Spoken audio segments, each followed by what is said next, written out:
fucking hard to take me. You can never save me. I'm myself when I'm on my own, but I'm hanging on to safety. You can call me crazy. I feel bad saying I'm on my own. It's so fucking hard to take me. Take me, take me, take me, take me, take me. I'm hanging on to safety.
Hey, how this turned out. You're still mad at me. It haunts me in my sleep. Fucked up my self-esteem. You know none of us was right all along, so there's no point telling lies. I hope you can make a song at least when you degrade my life. So yeah, how you're never past things I left behind for heights. You frame me back to places I left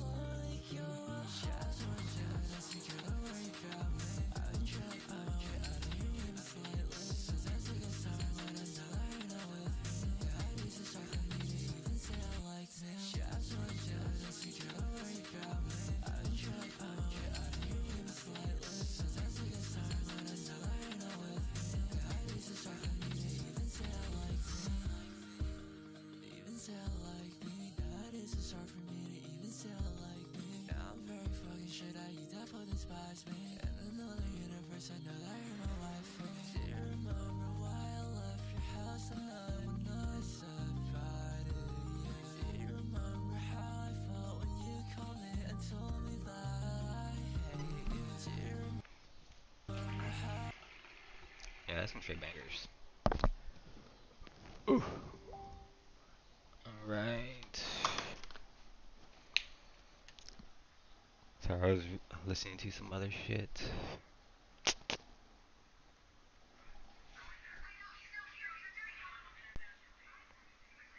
Oh, I'm gonna get the fucking Facebook notifications. Or that fucking little ding sound.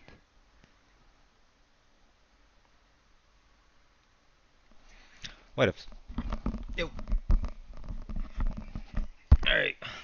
Gonna do research shit. Boring to most people. Understandably so. Fuck. How am I gonna do the game capture shit? Um, hold up. Okay, close out the front. That looks ugly as fuck. Uno momento, por favor.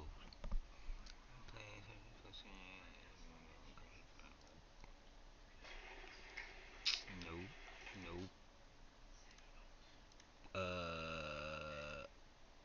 Okay, there we go. Alright, that works. Bet. Alright.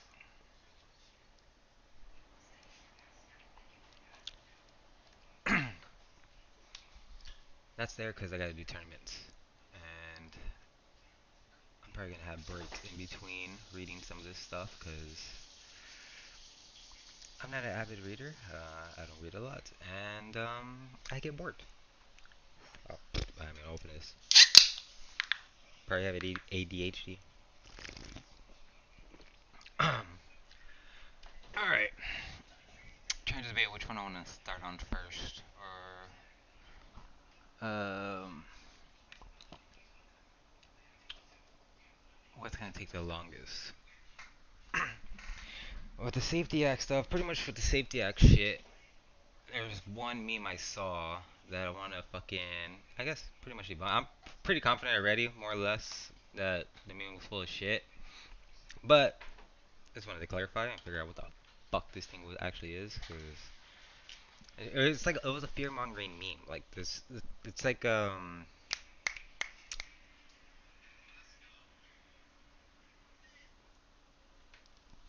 may I indulge in some G Fuel? Huh? Yeah, I just started. No, you can go out. You can get in the camera and go fuck. That's yes, please. If you don't mind. I'll half water. Tap water. Oh, okay. No, that's fine. All good. Alright, basically, let me see if I can find the meme. Hold up. I don't wanna. Hold on, this one. I need this tab. I think I might have to open up a fresh tab. Hold on, let me see if I can find the meme.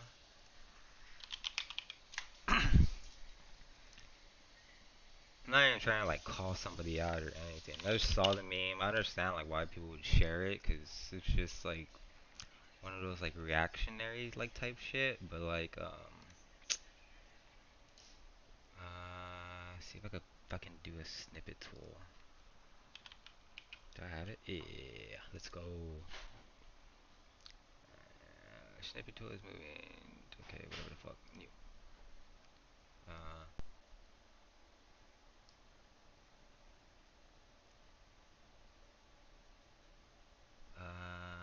okay, no, not this picture. Fuck. No, I don't want to say that. This picture. Here we go. Hold up. This motherfucker.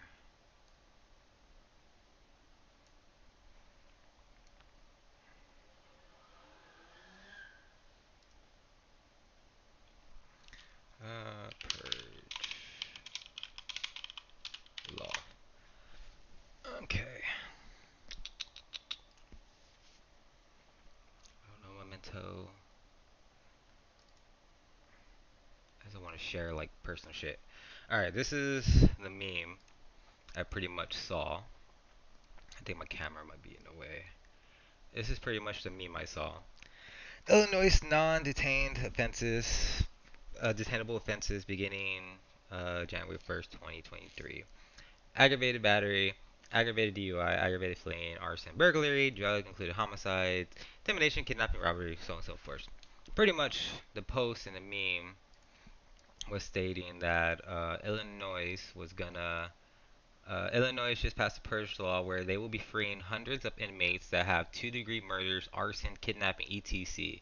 Like for real, what the fuck is the world coming to? So that was pretty much the post and the quote. Is I'm not trying to call out like specific people that shared it or anything. Literally just fucking that shit's like wild to me that someone created that meme thinking they were sharing like some insightful information and how quickly it just gets like fucking ate up and I guess seen as true. Which the term I learned for this type of information is passive learning. A lot of motherfuckers do passive learning. They see some shit on Facebook, they're not actively looking for this information or anything. This shit just comes across their feed and it's in a meme type format. And if it's believable enough, because fucking nobody's shareable online, if it's believable enough, someone can easily grab that and boom, adapt it to their fucking worldview or whatever the fucking like they'll go thinking with that information in their head. They won't even go further looking into it because why would they? Someone made a fucking meme, posted it online, and it was just like boom, like this is what's happening, and like I feel like people inherently kind of trust information if it's like kind of biased in a sense to like some already preconceived like thoughts, right? So easily, got shared. Apparently, got shared like wildfire. I think my wife said that it was a apparently a Republican who um who came up with like that narrative and is like pretty much trying to sell it and discredit I guess Democrats. I guess it's supposed to be a thing against defund the police. That shit that was fucking popular for a bit and nobody fucking liked. So now, as me who's somewhat autistic, I'm gonna spend fucking pointless time looking into this to fucking um verify this shit for my own fucking sake, because I'm pretty sure most people who shared it, commented, or read it gave like zero fucks, but here am I. I give fucks apparently. So there's that. And then I have a friend who does studies like criminal justice related stuff, so it's kind of related. And their specific topic that uh, they're going over, they've been reading about, learning about, is like specific to victim studies or um, stuff that happens to victims, I guess, who killed their perpetrator or I guess in a way committed some type of illegal thing and are being charged for it while they were also like a victim. I don't know if that makes sense. Pretty much like an example is usually like if someone got kidnapped or whatever the hell, and they end up killing their kidnappee or their assaulter or whatever the fuck. There are cases where um, they get charged or they go to jail or some stuff like that. And for a lot of people, it's like it's like a most people have that feeling like it's probably okay for the victim to actually get revenge in a sense on their perpetrator. I feel like that's like a natural feeling most people would have. But in a legal sense, that's a whole different thing. Fucking great case in point, Kyle Rittenhouse.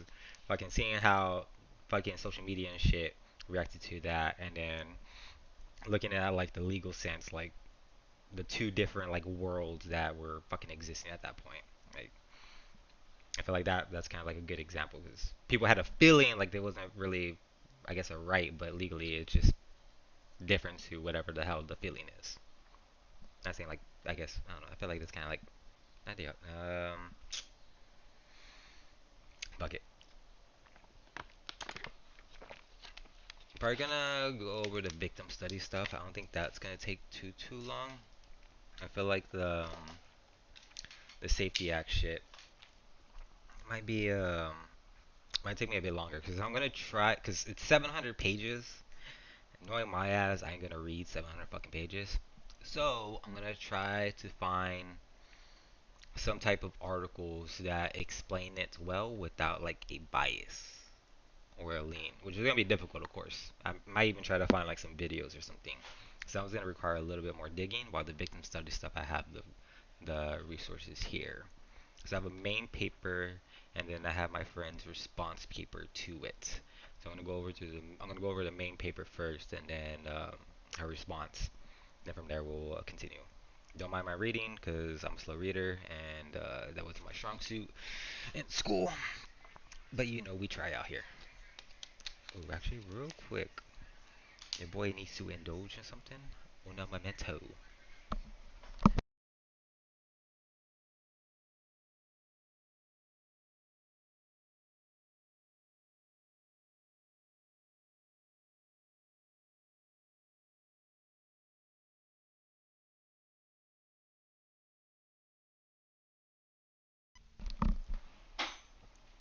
All right. Okay, where is it? I think this is. No, that's a response. Okay. I think this is too long. Okay, it looks like still loading. I think this was 18 pages.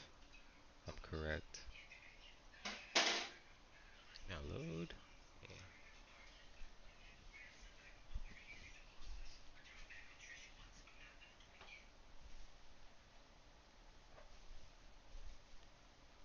Okay, it should load as I'm reading through it. HHS Public Access, Arthur Manuscript, J. Home Behab Soft.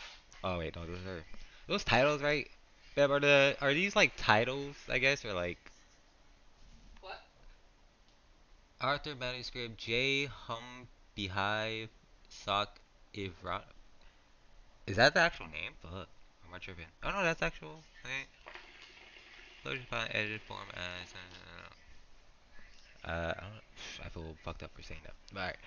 From brute to thug, the demonization and criminalization of unarmed black male victims in America. Abstract. The synonymy of blackness with criminality is not a new phenomenon in America. Documented historical accounts have shown how myths, stereotypes, racist ideologies led to discriminatory policies and court rulings that fueled racial violence in post-Reconstruction era and has accumulated or fuck. See, this is why culminated fuck and expo. I'm about to show how stupid I am. Expose initial increase exponential fuck dude I cannot read holy fuck increase of black male incarceration today misconceptions and prejudice manufactured and dis- disseminated through various channels such as the media included a reference to a brute image of black males. In the 21st century, this negative imagery of black males frequently utilized to a negative connotation of terminology thug. In recent years, law enforcement agencies have unreasonably used deadly force on black males allegedly considered to be suspects or person of interest. The exploitation of these often targeted victims criminal records, physical appearances, or misperceived attributes have been used to justify their unlawful deaths. Despite the connections between disproportionate criminality and black masculinity, little research has been done on how on on how unharmed black male victims, particularly but not exclusively at the hand of the law enforcement, have been posthumously criminalized. This paper investigates the historical criminalization of black males and its connections to contemporary unarmed victims of law enforcement. Actions, research, mythology, and the data collection process is utilized to interpret how black male victims are portrayed by traditional mass media, particularly through and use of language in ways to marginalize and de-victimize these individuals. The study also aims to elucidate a contemporary understanding of race relations, racism, and the plight of black male in the 21st century post-racial America. Actually, this might actually connect well with the Safety Act. This actually might be a good read before. the Safety Act, to be honest, because this is probably help with, I guess, like the understanding of like why um, the Safety Act is like something that was part that's actually being pushed or is going into law. All right, first paragraph I struggle to. Let's continue. Blackmail thugs, or blackmails thugs media, social. Okay. Introduction. On April 28, 2015, President Barack Obama referred to a collection of citizens from Baltimore, Maryland as criminals and thugs in response to the question about the recent rebellion that broke the following death of Freddie Gray while in police custody. The use of the term thug by the President Obama became a zenith of the words used to characterize primarily individuals and groups of black males. In this specific case of the rebellion that began on April 25th, 2015, public figures such as President Obama and Baltimore Mayor Stephanie Rawlings Blake both used the term thug along with many reporters, and other social media outlets such as Facebook, Twitter, Instagram. During an interview with CNN, Baltimore Councilman Carl Stokes, a black male, rejected the notion of calling citizens thugs by the news anchor that pushed him to agree with the term to describe the occurrence of looting. Stokes responded by stating, "Come on, so calling them thugs, just call them." Not gonna go that route. Just, goddamn. Councilman Stokes was calling attention to the use of the coded language that is in some ways implicitly used as a substitute for personally mediated racism, specifically the term, well, hard R. Uh, Over the last year, the term thug has become a way to describe black males who reject or do not rise to the standard of white America. For example, NFL football players. Richard Sherman was called a thug for his post-game interview following the National Football Conference championship game. While Sherman did not use vulgar language or express any feelings of violence or criminal action, his physical presence and loud voice was used to invoke the idea of thuggery. Additionally, political adversaries of President Obama, such as Michelle Bachmann, Karl Rove, and Rush Limbaugh, have referred to him as a political thug. This term has become the platform to dismiss black life as less valuable and perpetuates a negative and criminal connotation in forms of micro insults, micro invalidations. Moreover, the recent killings of unarmed black men has sparked discussions and discourse surrounding the term thug and how it's used in context of reshaping perception in black life as well. Hey, goes to the meta conversation too. The use of terms and what you're trying to invoke in someone's head when you're using said term.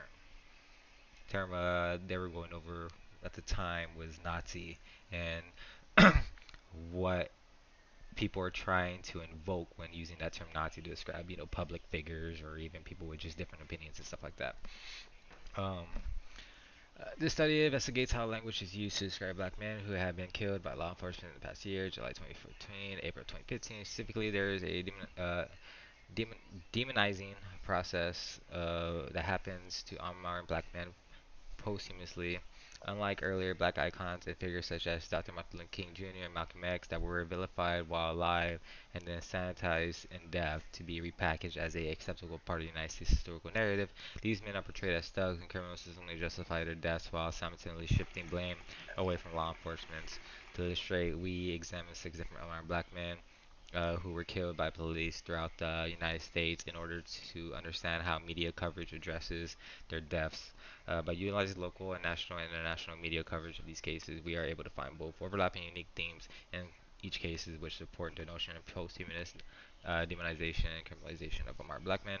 In order to explore this notion of post-humanist demonization and criminalization, we examine and inquire in several ways. First, we look at the term historically used and describe black people in the United States. Secondly, it's important to connect the historical legacy of the racial demonization to contemporary criminalization of blackness, particularly in the post-Obama America. Therefore, we utilize 4 major groups to categorize language and imagery of the articles we investigate for the study. 1. Behavior. 2. Appearance. 3. Location. And 4. Lifestyle. These are used to specifically address both overt instances of racism as well as micro insults and micro invalidations. Moreover, we look at the case of each unarmed black male and how they are treated by media sources, focusing particularly on uh, primacy effects or the first impression media outlets create when describing these males posthumously, which each justifies or negates their death by law enforcement. Finally, the paper discusses the growing social movement as Black Lives Matter and the impact these collectives have on both national and international awareness of white privilege, white supremacy, and coded race-based language. That'd be interesting. I feel like there's like a lot of stuff, or like some examples. I like a lot of this from a lot of the debate content I listen to. Well, it's usually went over social issues and um, like and political issues and stuff like that. So yeah, there's like a lot of crossovers for that. Like Ahmad Arbery, right? That's how you say it, Ahmad Arbery. That was the one with those three dudes. Yep. Ahmad Arbery. That was one with the three dudes who fucking. Okay, yeah. I remember when he got shot, they were trying to tie him to like some robberies that happened in there of like a black male. I think even Candace Owens tweeted out something saying that the guy had a record, so it's possible that he was the burglar or some shit. And then George Floyd, famously, because just like fentanyl and then selling it was counterfeit money and there's some other shit that fucking that was being like pushed right when he died. Fuck conservative fucking outlets, they went hard. I'm part of like a lot of like conservative or like Republican fucking groups or like subreddits or whatever the fuck. It's just interesting to read their fucking reactions and shit and like watching like what the fuck goes in their head when events happen and boy, they go off some crazy shit. Uh, literature, literature review. Race is the most significant social demographic distinction in the United States. Social construction of contemporary racial ideology finds its birth in a period known as the Enlightenment. Enlightenment thinkers such as David Hume, Immanuel Kant, and Thomas Jefferson contributed to literature and theory behind biological racial differences. Jefferson, a founding father, United States, third U.S. president, and slave owner, wrote about differences between race in his essay "Note on the State of Virginia." In his writings, he described physical differences such as skin color and hair texture as the basis for scientific distinction, stating the difference is fixed in nature and is as real as if its C and causer were better known to us.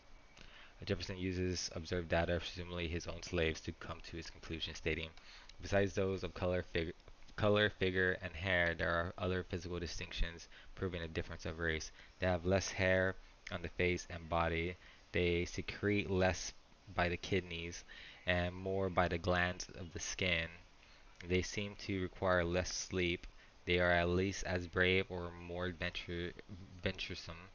They are more ardent after their female. Ardent? What the fuck is that? Hold up.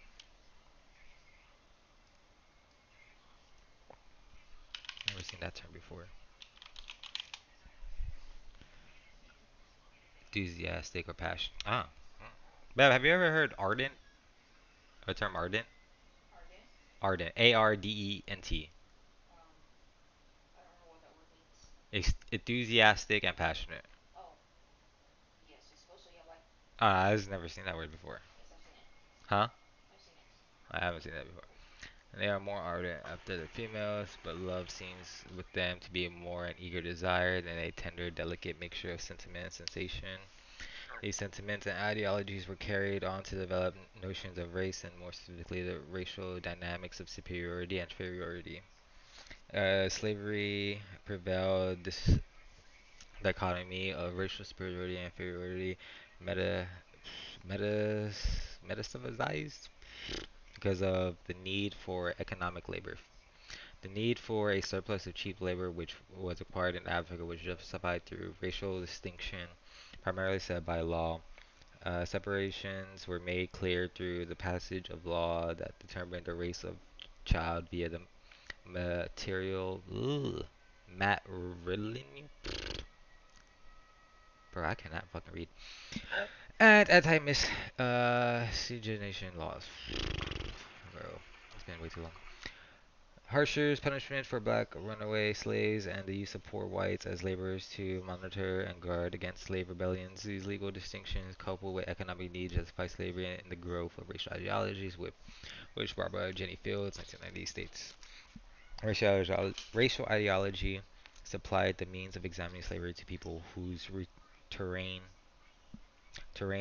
was a republic founded on radical doctrines of liberty and natural rights, and more important, a republic in which those doctrines seem to represent accurately the world in which all but a minority lived.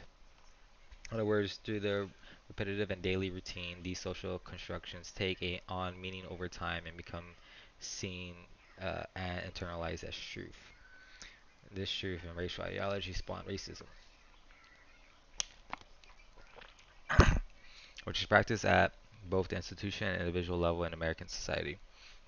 However, we must be uh, cogniz- cognizant on other social demographic variables such as social class and gender and the authorities they play on, influencing the dynamics of the superiority and inferiority uh, diet.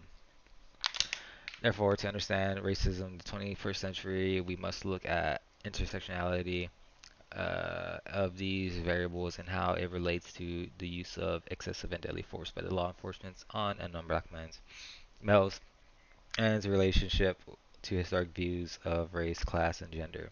Specifically, there must be an understanding of shift from the brute which demonized black males in the 19th and early 20th century to a thug that brought about criminalization in the late 20th, early 21st century. From brute to thug. Oop, let me close this real quick. I have that shit blocked. Hey, what's up, bro? Back to streaming. Just wanted to stop by and say hi. I hope it's all going on. Oh shit, my bad, Bosley. I didn't even see you in fucking chat, homie. It's been a while, shit. Streaming every once in a while, if you're still here, but been fucking getting more into like political shit and stuff like that. So that's been uh, that's been my cake lately. Appreciate you stopping by though, homie. During the institutions of slavery, the image of black people, typically black males, was of a docile character. The images of buffoonery, blissful ignorance, and juvenile angst were seen as primary traits of enslaved blacks. This is characterized in several portrayals of black males of this time. The use of blackface, a type of performance that's generally uh, used white actors wearing black makeup to portray black people in stereotypes became popular in the 19th century. White actors popularized minstrel shows, right? Minstrel shows depicting stereotypes of black life as foolish, messy, and overall comedic at the expense of black culture. In addition, other popular literature and media characterize antebellum enslaved blacks as content with their place in society. In literature, the character of Uncle Tom in Uncle Tom's Cabin is portrayed as an older black slave who is faithful and dutiful to his white master.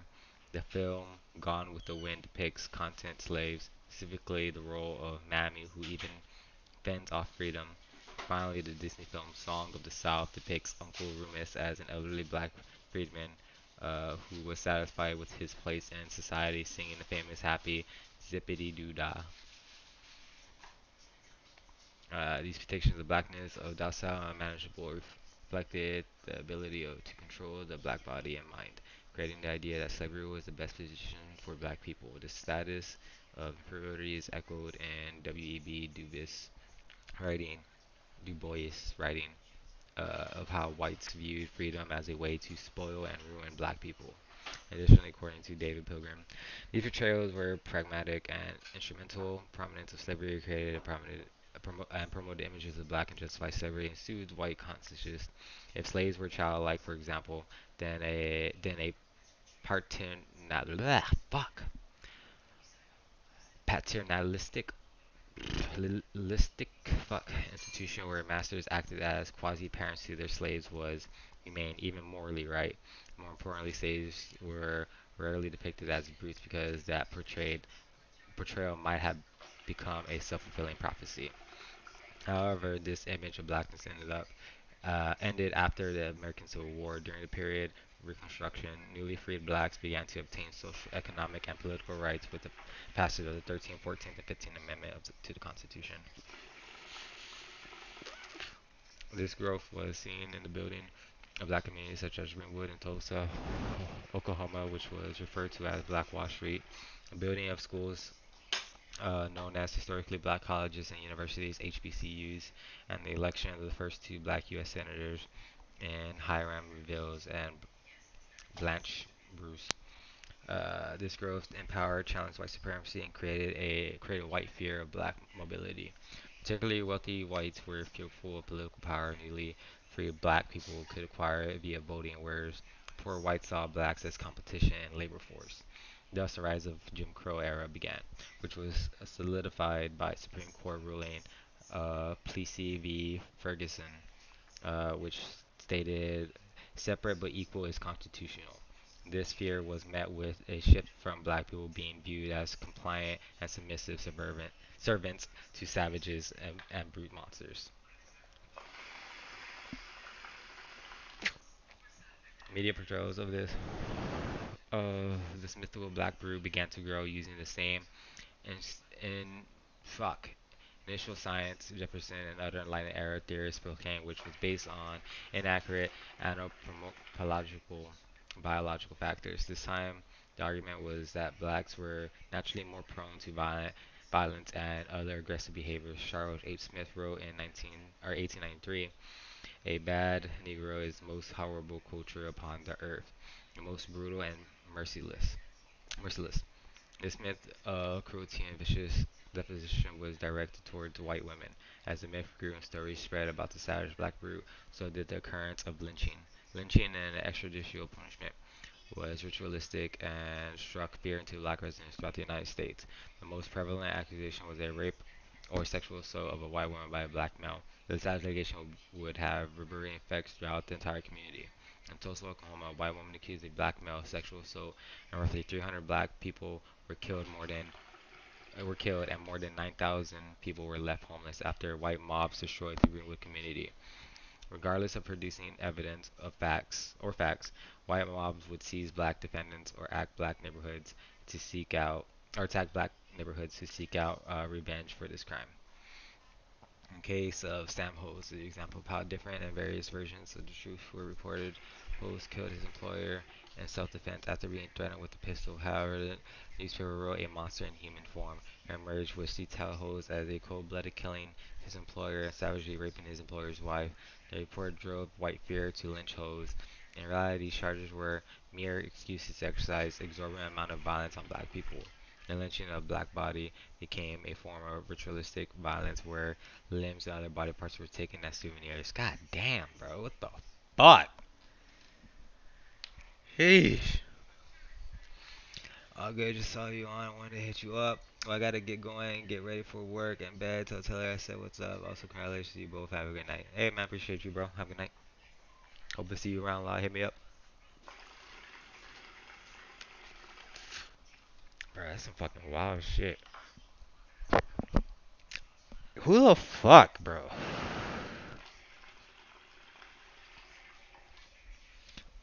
That makes me wonder, like, how many fucking people have, like, a fucking limb that, like, their family fucking owns? Like, there's a motherfucker out there who has like an arm or like a bone, and ain't no way. Like, fuck, someone got to have that shit in their fucking attic or their basement. Dumb. Be in a box fucking like 10 feet in the ground. Ain't gonna want none of that shit getting out. Bro, how the fuck, dude? Other treatment holds of his clothes and chaining him to treat a self-appointed executioner. Stacked fuck a self-appointed executioner, dude. Stack kerosene soaked wood high around him. They cut off his ears, fingers, genitals, skin his face. Bro, dude, who the yeah, that was someone's dad did that shit, bro. The contortions of Sam Ho's body as the flames rose destroyed his features, causing his eyes to bulge out their socket. Before Ho's body had even cooled, his heart and liver were removed and cut into several pieces, and his bones were crushed.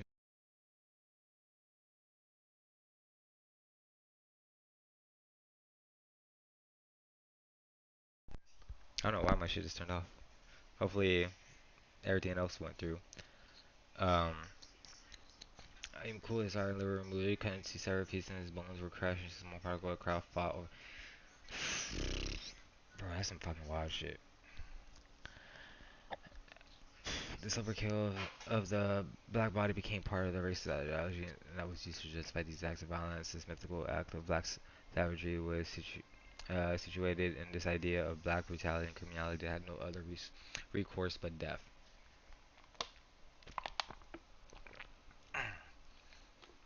A prominent Georgia woman wrote about Sam Ho's lynching, a premeditated outrage on Mrs. Cranford, infinitely more intolerable than the murder of her husband.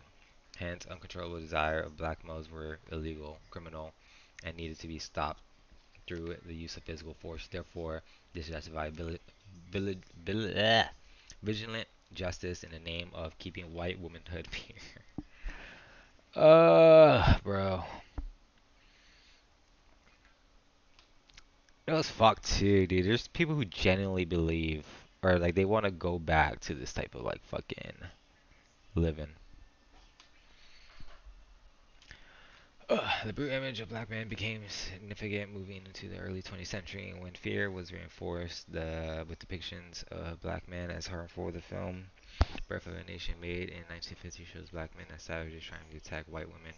Their brutality is met with propaganda depicting the Ku Klux Klan as heroic and honorable. The result was blackness becoming closely associated with criminalization.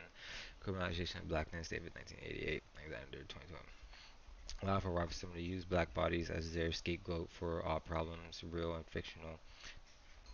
The driving force behind black criminality as savage and unmanageable were structurally reinforced by passage of stricter sentencing guidelines in prison and the expansion of war on drugs in the second half of the 20th century. These programs and stricter prison guidelines exponentially grew the American prison system by 700%. During this time, campaigns for tough on crime policies emerged as soundboard for elected officials. For example, George H.W. Bush, President Trump, used a smear campaign tactic famously known as Willie Horton ad, where the black prisoner's face was used to talk about his heinous crimes and Bush opponent's soft on crime policy. While the ad overtly discusses a single black man, the subliminal and large takeaway is Willie Horton's face becoming synonymous with all blackness. In short, the mythical brute became realistic thug via the process of criminalization. The black man as brute, society has a long legacy that begins with the social construction of race and brings us to the current period, mass incarceration. In the United States, black men are 6 times as likely to go to jail or prison as white men. This proportionate and unequal number dictates the skewed representation of black men in U.S. prisons. However, the argument is shifted to no longer be about race but about crime and community safety. Negation of the understanding of historical links between brutes and thugs marginalizes a significant role race plays. Lastly, a prime example of how the brute image still thrives in society. In the April 2008 Vogue magazine cover, a professional basketball player, LeBron James, holding supermodel Giselle Bunchu, I cannot pronounce that last name. The image of LeBron giving a menacing look while Giselle is in his arms shares a strikingly eerie similarity where one poster depicts a gorilla holding a white woman with the title "Destroy This Mad Brute." These types of images that draw on past racial stereotypes and myth reinforced criminalization are now coded with terms such as thug today. While historically in America, overt racist language was socially acceptable, there has been a cultural shift on social intolerance to this blatant racial behavior, and this does not mean that racism is discriminatory actions have been eradicated, but rather driven beneath the surface and re-emerge as coded language and gestures. Well, I want to look into this one. Let's see.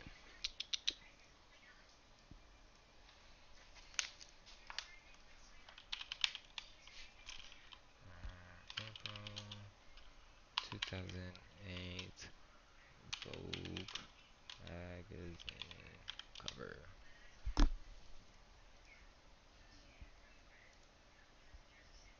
Uh, okay. I want to see it.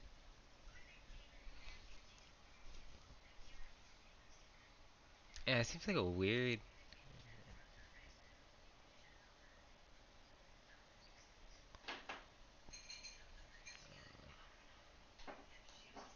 And why would he have to like pose like that? I'm just trying to like imagine like how like the fucking photographer is trying to like explain what he's fucking trying to look for. What the fuck? Oh, yeah, here's the comparison. Yeah, I can see it. That's fuck. Okay, we move on. Okay, finish that one.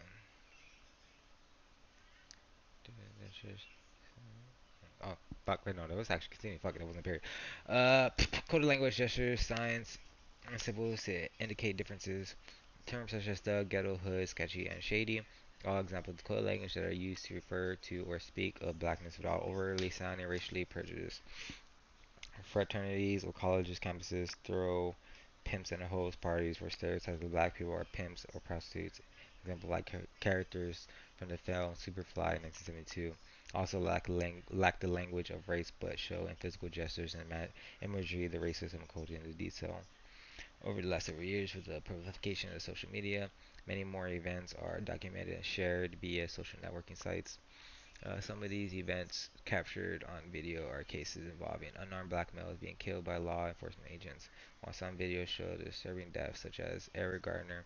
Others show the aftermath like the Michael Brown's body in the streets. These deaths and others have sparked outrage across communities looking for justice and accountability of law enforcement's excessive force when dealing with black people. Making ramen? Bad. Making ramen? Oh, I thought you were making spaghetti. I thought you were making spaghetti. As I said, I thought you were making spaghetti. What are we doing for dinner? Hmm? If you want, I don't matter. I don't know if you had anything prepared or whatever the hell. I don't know if you have anything prepared or. I'm fine with that, motherfucker. Shit, I get my water bugs.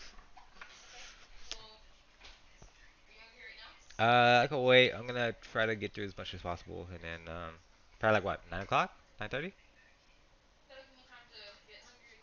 So down for that. Imagine ordering that shit right now. Hey, baby, you're gonna eat that and the food. Ordering that right now. They have the food ordered right now. I was set up for delivery and get the shit going. So I don't have to worry about it. 1 second.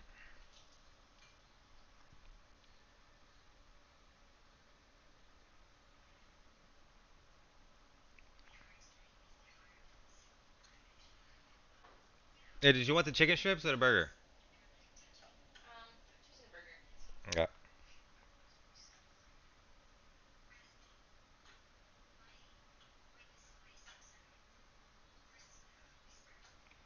1 second, y'all. My bad. My bad.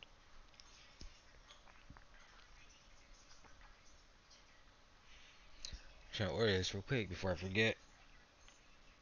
Then I get fucked because no more time. Schedule time. Do 9:25, 9:30.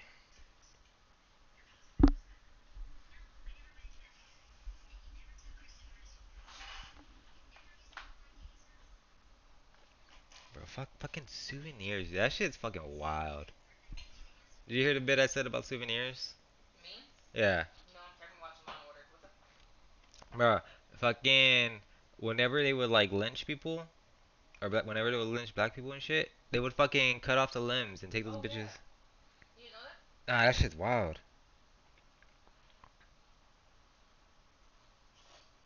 Like, I was saying, like, there has to be somebody's fucking family who still has like a fucking limb or like a bone.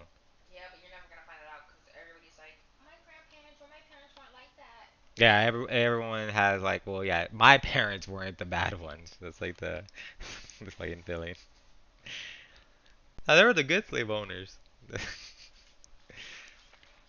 But dude, someone has to fucking have a fucking. Yeah. Yeah, yeah, yeah, it mentions it.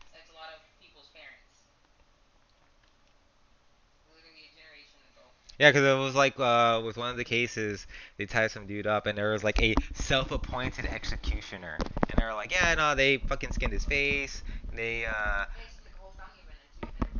huh?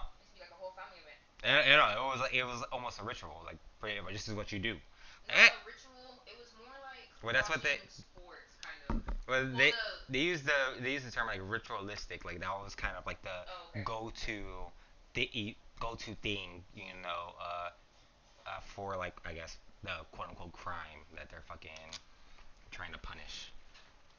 And it was pretty much like a spectacle or like an event, but it was like a self-appointed executioner, and I was just like that's someone's fucking dad. Like that's someone's dad who in his head he has that fucking image in his head and is living with that shit. And I'm,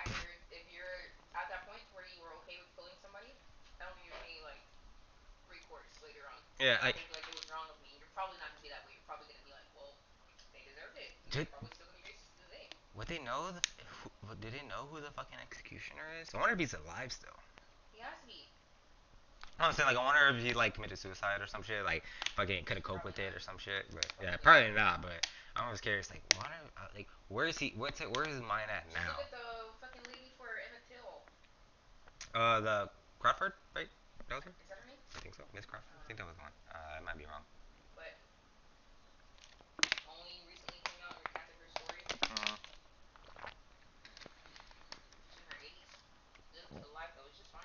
Mhm. The one of the interesting bits was like the characterization and like the huge fucking shift that happened with once black people were getting like rights and like moving up and like I guess in the U.S. and having like power. Because there's like the characteristic of like black people were like the Uncle Tom shit, and like they're lazy, kind of like silly, almost like kids, and that was like but the Uncle Tom part is like being buddy buddy or like being okay with their place in like society. But it was just like a lot of like the depictions or content that was made around trying to like portray black people. And it was just like it's almost like they mentioned like it's almost like childlike that they're childlike, so it's morally okay to be the parent for this black person because like they need guidance and they need a fucking parent or some shit. Like that's how like they fucking coped with it in their fucking head. Shit's wild.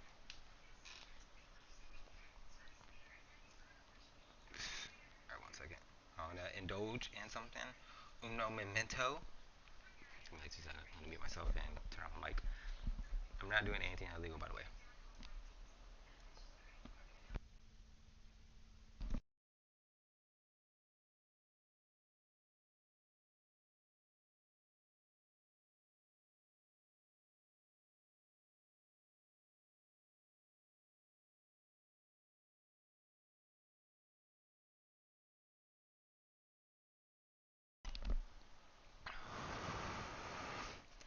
Ah, that was a good hookah hit. Alright.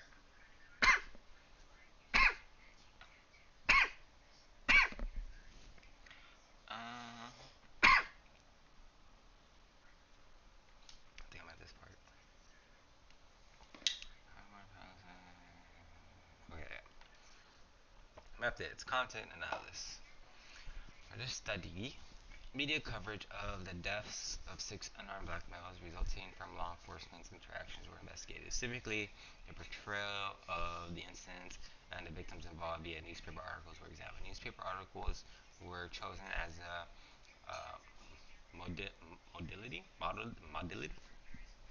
of their investigation. Stop burning.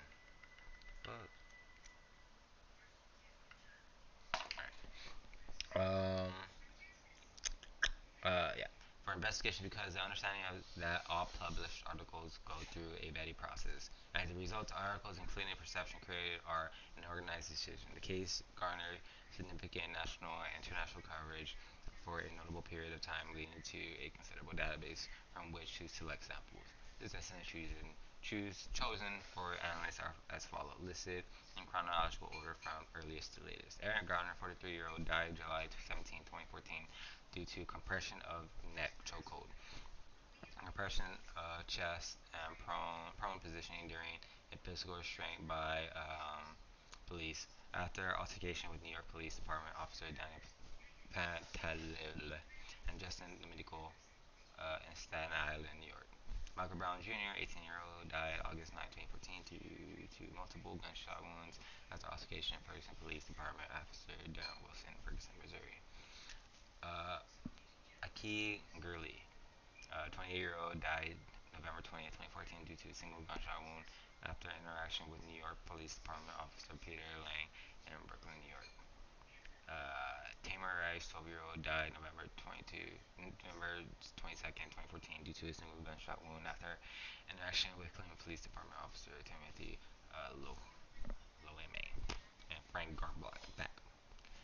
In Cleveland, Ohio, Tony Robinson, 19-year-old, died March 6, 2015 due to multiple gunshot wounds after altercation with Madison Police Department officer Matt Kenny in Madison, Wisconsin. Freddie Gray, 25-year-old, died April 19, 2015 due to various injuries, including three fractured vertebrae, damage to voice box and spine, 8% severed at the neck after altercation with Baltimore Police Department officer Caesar Goodson, Garrett Miller, Edward Nero, William Porter, Brian Rice, Alice White in Baltimore, Maryland. God damn. Analytical plan for each incident. 10 news articles each published no more than 30 days after the victim's death were selected. The time range allowed for an accurate capturing of the newspaper initials portrayal of the victims, underlying the influence of primary effect, as well as minimize the coverage of tangible events to the incidents such as protests and legal proceedings. All newspaper articles were retrieved from LexisNexis using only the names of the victims. An effort was made to select an equal number of articles, bless you, from national and international outlets if possible. Particular attention was paid to articles from news outlets in cities where the deaths occurred. Analysis of the articles were based on concepts of autoethnography, which allows the authors to utilize personal knowledge and experience with racial profiling, harassment, negative interactions with law enforcement, and involvement in protests stemming from a number of police brutality cases and Department Foundation expertise and evidence. I'm not going to say that word again. While this paper is an exercise in academic writing about current and social issues for the authors, both of whom identify as black males, the intersections of race, police brutality, and harassment are part of the lived experience which contextualize our social milieu. The relevance and urgency in creating a discourse around state violence, particularly law enforcement upon the black community, specifically unarmed black males, is not at a distance but an immediate threat to the health and livelihood of the authors. Therefore, auto no, becomes an important and useful methodology to include in this work because it relies on narrators' credibility and using memory as legitimate data. In other words, as blacks in America experiencing racism through forms of overt speech and actions, as well as through micro insults and micro invalidations, we believe. Another one? Shut down, Loki. In other words, as blacks in America experiencing racism through forms of overt speech and actions, as well as through micro insults and micro invalidations, we believe our own experience are relevant and valid towards assessing the results and conclusions of this paper. It has been addressed and said by scholars using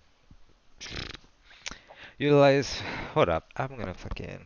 I feel like this term's gonna come up a lot, and I just need to hear how this word fucking sounds real quick.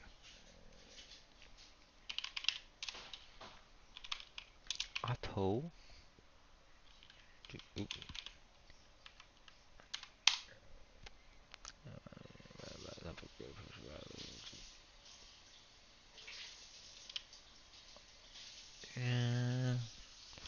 Sound.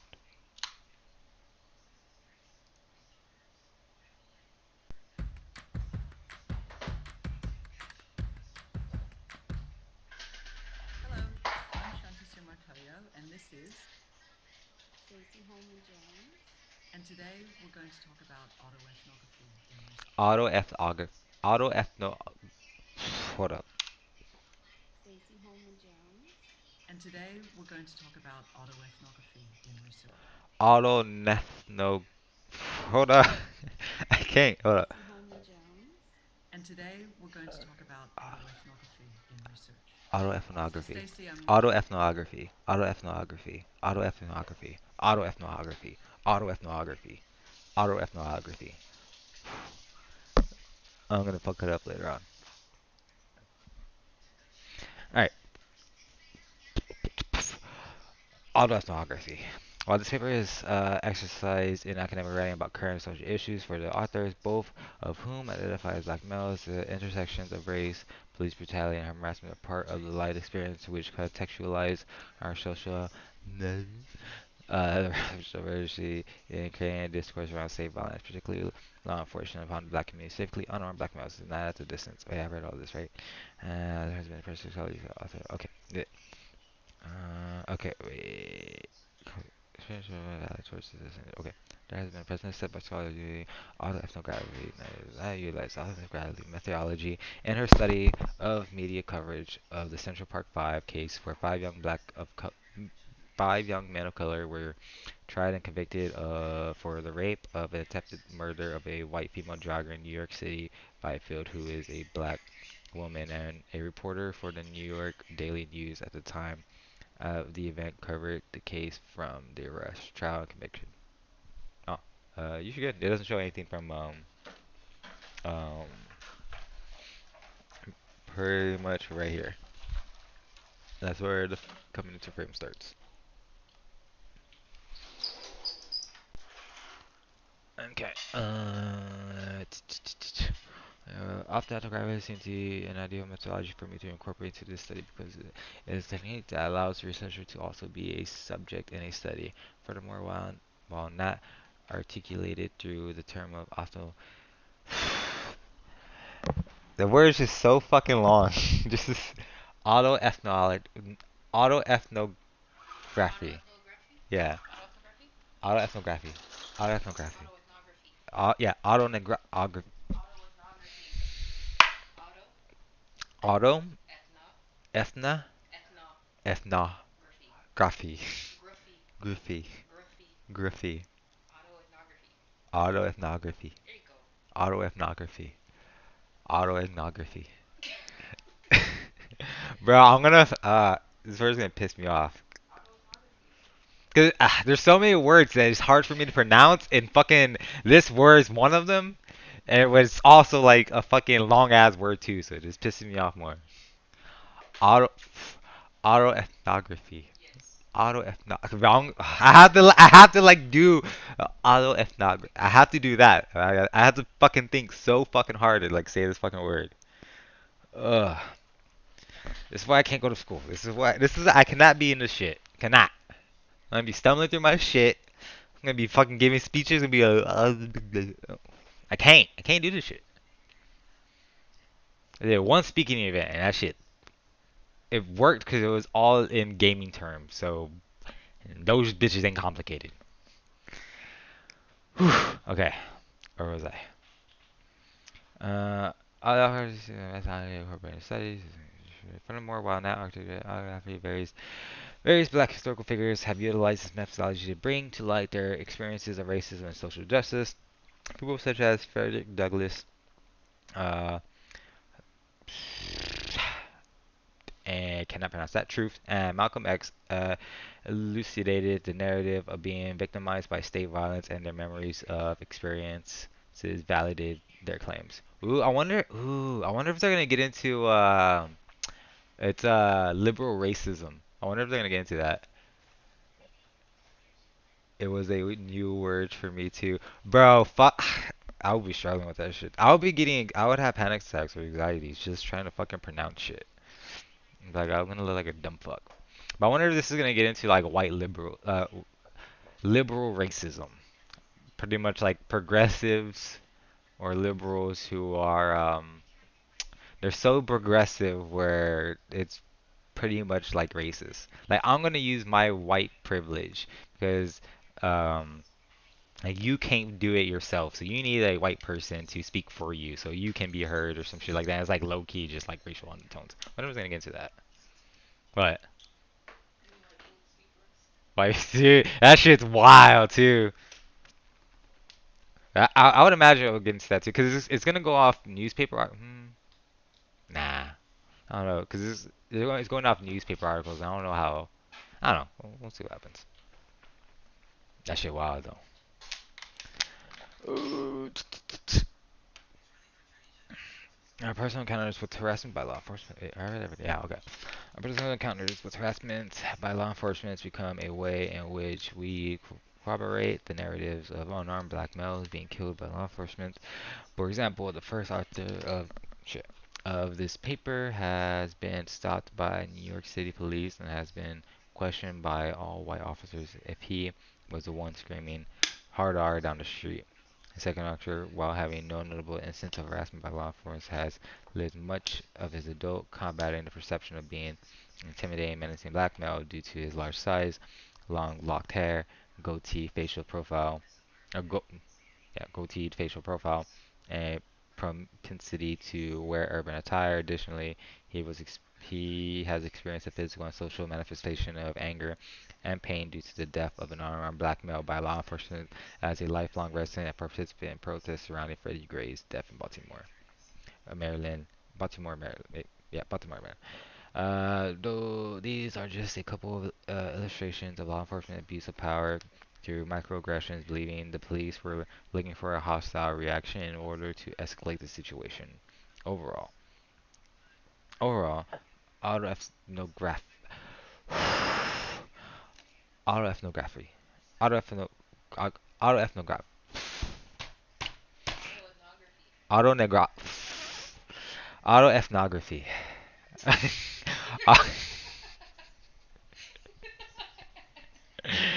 Can't be playing like that, man. Yeah, no, I'm not. I can't. I can't. I'm gonna fuck it up every single time. I'm gonna, no. It's characterized by personal experience, observations, personal. Can't say the regular word. Lived experiences, self. Bro, I picture these words in this fucking paper like 500 more times. Uh, this autobiographic accounts are characterized by the words in his one sentence like 8 fucking times, dude. It's in his fucking sentence like 8 fucking times. There like some variations of it. It's like fucking with me. Accounts are characterized by a move from a border lens focus on individual sedentist Situnistis. Situad. Fuck, I'm just fucking up the spelling too. Bro, I just picked the wrong day to fucking read. What's that fucking?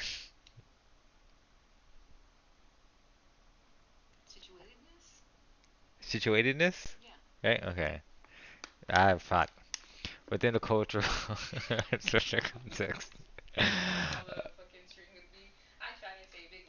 Honestly, that should be the title. Me trying to read big words, cause bro, this is fucked. And so much, it's easier to read in my mind because I don't judge myself. Like, bitch, I know. Fuck this shit. Motherfuckers just making up terms now. Cultural and social context to a focus on the inner vulnerable and often resistant self. What do I got? Okay, I feel like I'm kind of like halfway through. Probably like 9 pages in. Not too bad. Took me about an hour to read 9 pages. We good. And like I got 700 more pages to fucking read. That's why I'm trying to find the video. Okay. Research suggests that race and racism still relevant and determinant factor in the United States registered presidency. Okay.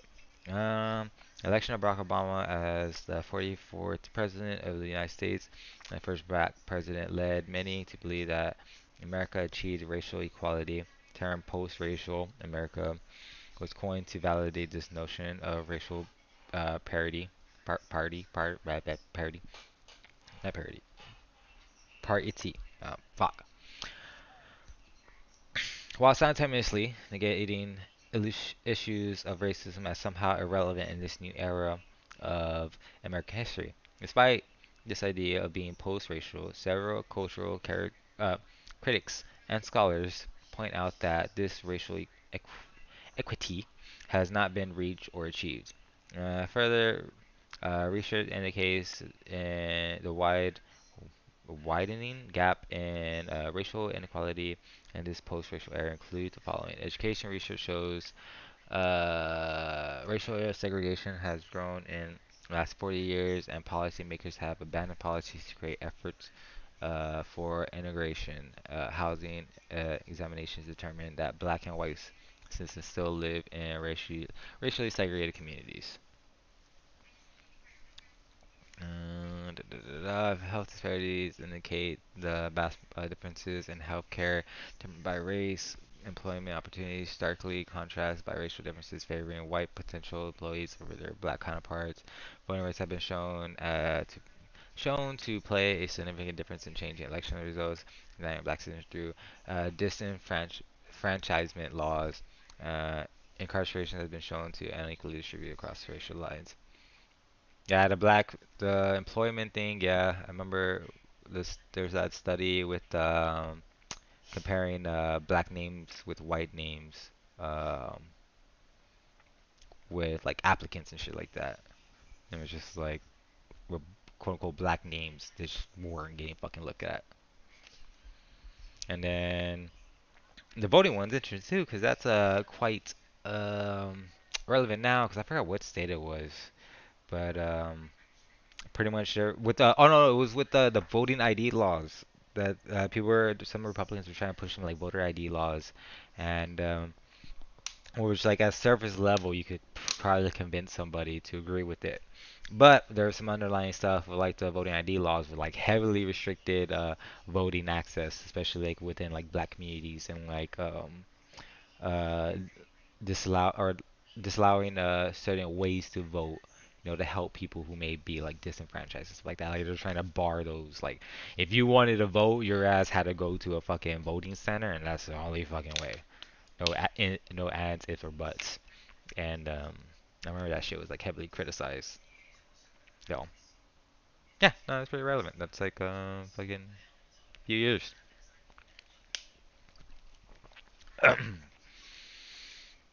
Despite the abundance of research specifying the stark differences by race and creating enormous racial disparities, white Americans believe racial differences are declining. In addition, many white Americans view themselves as good, moral, and believe in equality, which would refute ideas of prejudice or discrimination. Therefore, racism in post-racial America is much more covert and implicit as opposed to earlier forms of overt and explicit forms of racial aggression. Scholarship indicates that new forms of racism have emerged via microaggression that imply traditional racist ideologies without having to be explicit in using race, but now use traditional American values as a reason why individuals or groups are unsuccessful. Fucking American values. Fucking traditional American values. My bad. Um, a sample of news articles fell under two. Oh wait, operational definitions. Sample of news articles fell under two operational classifications, both derived from the concept of racial microaggressions. First classification is a micro insult, which is defined as verbal or nonverbal communication that uh, subtly conveys rudeness and insensitivity, as well as demeaning a person's racial identity and heritage. The second classification is the microaggression or microinvalidation, defined as communication that subtly excludes, negates, and or nullifies the thoughts, feelings, and experimental reality of a person of color. A number of examples demonstrated aspects of both microinsults and microinvalidations, suggesting that the two are not mutually exclusive. Key themes. In addition to the two operational classifications, the portrayals of victims fell under four major recurring themes: behavior, the actions of the victim at the time of their death. Also found were actions of victim prior to their death that could be considered correlational, or correlational to their interaction with law enforcement. This includes, but was not limited to, past criminality. Appearance. It looked at the victim at the time of their death. This includes both the physical composition as well as style and apparel worn. Location. The geographical area in which the victim's death occurred.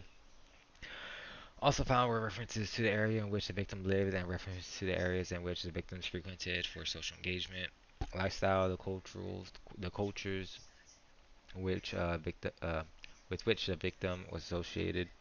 Family usually provided friends this information or close associates of the victim. Okay, yeah, I think we're gonna start getting into it. Okay, I'm like almost through then. I'm at page 11. Okay, not too bad. Okay.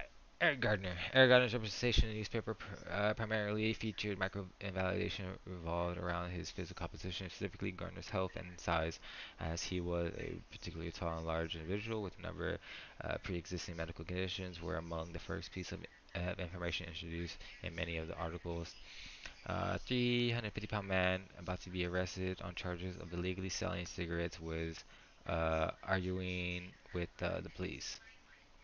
Um, but the 350-pound Gardner's poor health, including acute and chronic bronchial asthma, obesity, hyperintense, uh,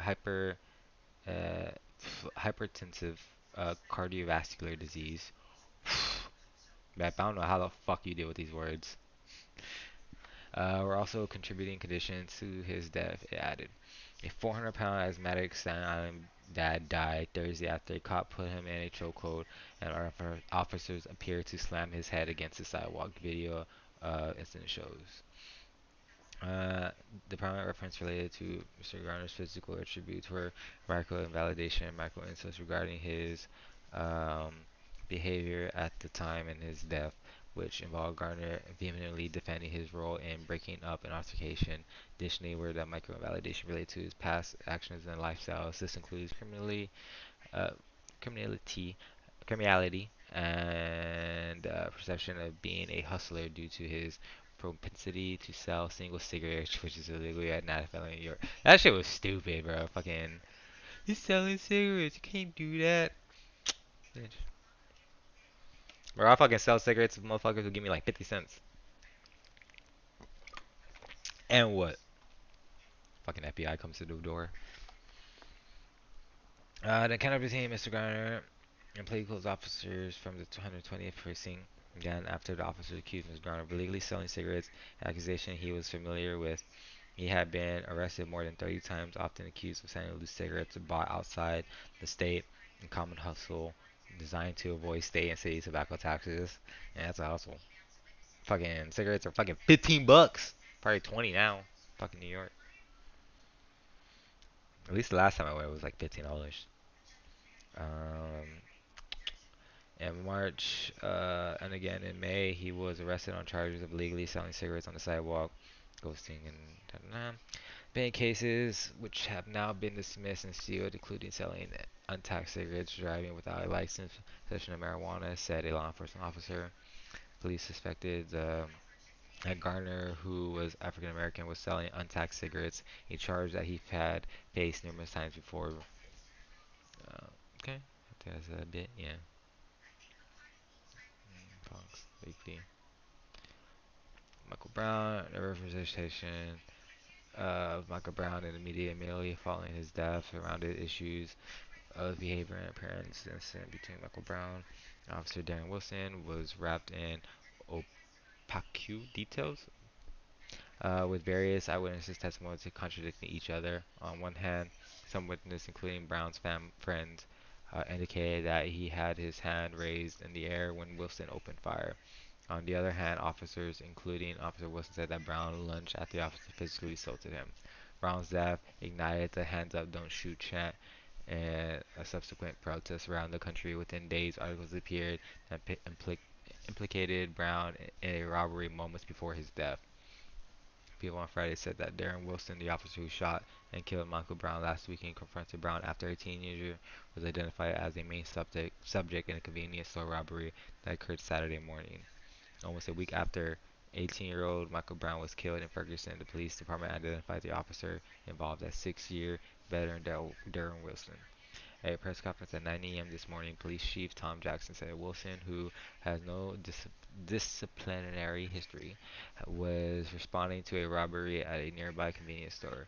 where he encountered a teenager. The police also released a video still that appeared to show Michael Brown threatening the convenience store owner. A detailed report on the incident. Those report became micro insults and micro invalidation to Brown's death, as this report of him robbing a convenience store took precedent to the overall narrative of an unarmed young black male being shot several times by a police officer. In addition, there were contradictions in the news report about the relevancy of the robbery and the stop of Brown by Officer Wilson. The Huffington Post reported Ferguson Police Chief Tom Jackson said the initial contact between the 18-year-old Michael Brown and police officer Darren Wilson was not related to a convenience store robbery. Despite the opposing story, the larger theme of social ended up posting Miss Michael Brown with the robbery became a broader narrative. Beyond the theme of behaviors was that of Brown's physical presence. I'm just fuck. Hold up. Let me read that. I fucking gas. Ugh. I can't burp, so that shit just. Uh. Beyond the theme of behaviors was that of Brown's physical presence. Images released by the media showed Michael Brown's physical size. Brown certainly was a giant, as surveillance footage seems to prove, showing his 6'4", nearly 300-pound self throwing over a petrified convenience store employee who got manhandled and intimidated for having a temerity to objects to, the temerity to object to his store being robbed. Shortly before his encounter with Officer Wilson, the police say he was caught on security camera stealing a box of cigars, pushing the clerk of a convenience store into a display case. He lived in a community that had rough patches, and he dabbled in drugs and alcohol. He had taken to rapping in recent months, producing lyrics that were, by turn, contemplative and vulgar. Fuck. He got into at least one scuffle with a neighbor. He was hit at least 6 times, twice in the head. His 6'4" frame lay face down in the middle of a worn pavement for hours, a stream of blood flowing down the street. Very much married to the theme of the convenience store robbery, descriptions of his physical presence and lifestyle, including the coupling of rapping that has a negative connotation of both Brown's physical appearance and lifestyle. This larger-than-life description of Brown is supported by the Officer Darren Wilson's description of Brown in a media interview given in November. Wilson stated, "When I grabbed him, the only way I can describe it is I felt like a 5-year-old holding on to Hulk Hogan.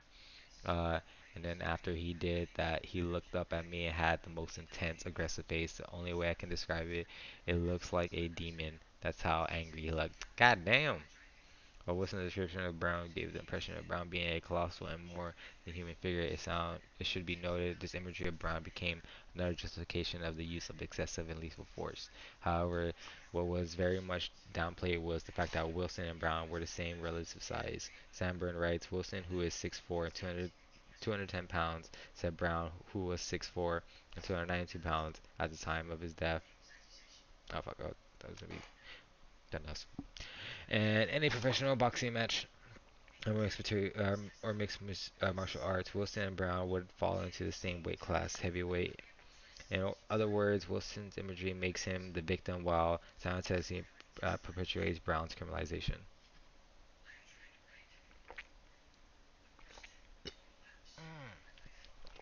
But what was what was that chick, that one officer in Dallas, the one that walked into the wrong apartment? Fucking Amber something. 'Cause I remember they did the same shit to that guy. 'Cause I was like, oh, it was like a big black guy, and I thought he was a robber. And I think there are some like outlets or like Republicans that are like, oh yeah, he was selling weed or he smokes weed. Yeah, he smoked weed and like trying to uh like he's like a druggie. Like he just smokes weed, so he's selling or he doing some other like crazy shit. Like I remember seeing that shit. It's just like, bro. And fucking it's Dallas too, so fuck it was Amber something. Amber Heard. No shit. I was about to say Amber Heard too. I was like, what up? Dallas Amber Geiger. That was it.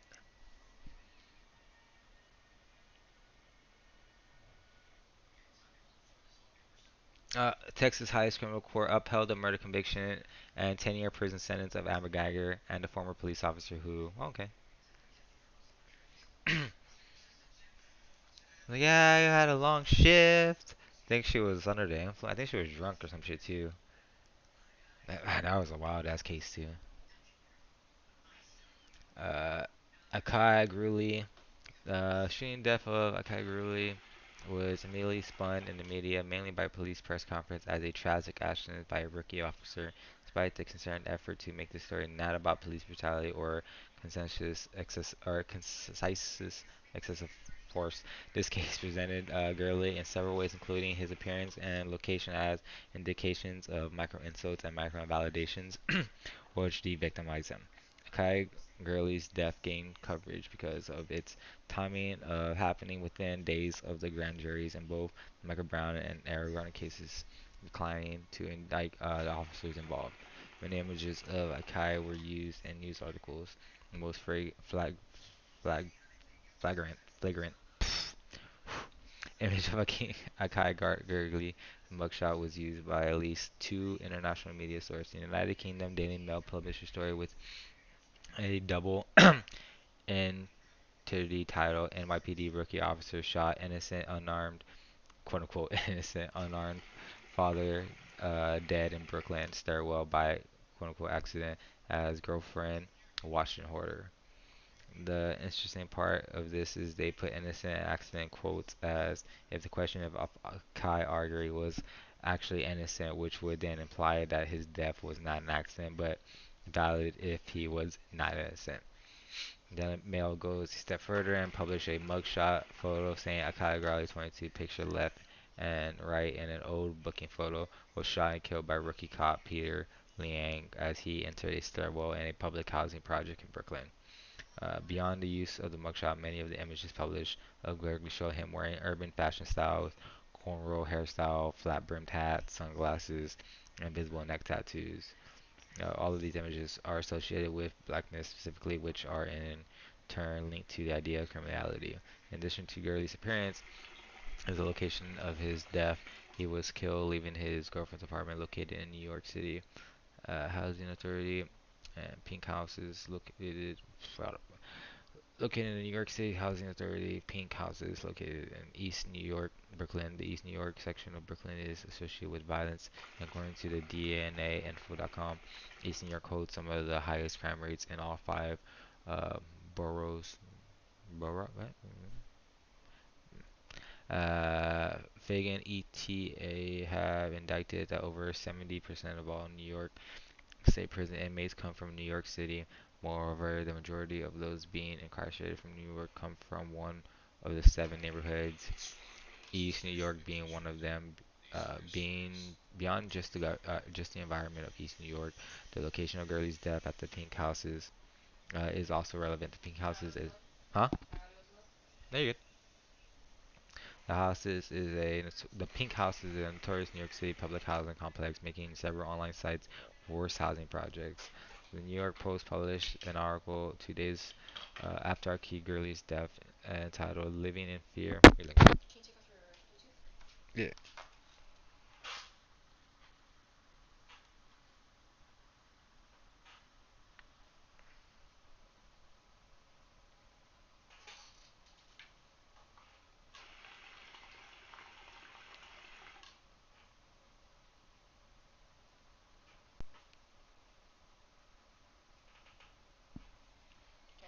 Hmm? Yeah, it's off. How am I using my shit? Alright. Alright, those are yours. These are mine.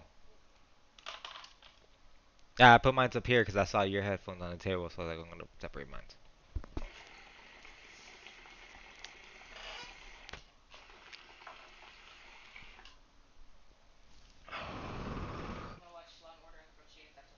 That's fine.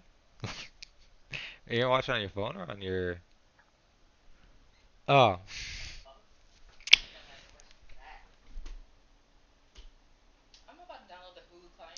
You have a fucking computer with like a bigger screen. And with iPad works, I guess. Okay.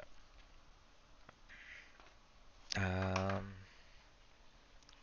okay. Once I finish this, I'm gonna take a small break and then play a little bit of Rush. 'Cause I was supposed to play some Rush Royale while reading this, but obviously I can't read and play. I should be able to do it with the safety act shit. But yeah, after I finish this, I'm gonna do like a smoke break and shit, and be back.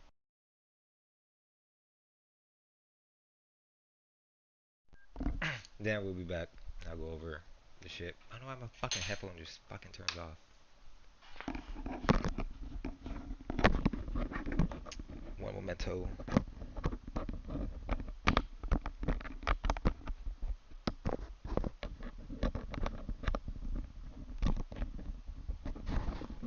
Son of a bitch. Hold up. Oh wait. Nope. Nope. There it goes. Alright. Okay, that sounds good. Aware of her death, titled Living in Fear at the Dark and Deadly Hell Houses. Yeah. The article discusses the collapse and neglect of pink houses, particularly the lack of proper lighting in the hallway and cleanliness of the environment. In addition, the article makes reference to violence, saying the pink houses are among the most dangerous projects in the city, and their stairwells are the most dangerous places in projects. While the article is addressing a real concern of the environment, justice, and public safety issues, the timing of its release becomes an issue. From the beginning, the NYPD claimed the shooting to be an accident because of the lack of lighting in the hallways, which once again shifts the blame from the NYPD's officers who have killed Gurley to the city government. In addition, the theme continually expressing how violent the pink houses are does two things. One, again, shifts the blame from the officers who do not use proper training tactics, and two, neglects Gurley's death as a victim because he is associated with the pink houses, which is linked to violence, therefore implicit, implicating Gurley as a criminal or violent. The micro insults and micro validations of Kai Gurley come out in a particular manner and subversive text aiming to take the focus of the particular case, excessive police violence, but rather focus on the physical character and appearance of the Gurley and the location and environment of the unit. Tamir Rice. Tamir Rice's death was met with questions of lifestyle and behavior. However, the themes of micro insults and micro invalidations were expanded to include Rice's mother as part of his death. The first and most shocking thing that emerged out of this case was a 12-year-old child being shot and killed by law enforcement. It was a question of who was to blame. Initially, the city of Cleveland, Ohio announced that Rice caused his own death. The city of Cleveland's response to a lawsuit filed by the family of Tamir Rice says the 12-year-old boy is to blame for his own death by police. The family's suit filed in December said Tamir suffered terror and fear at the hands of Luhaman, how can I say that name?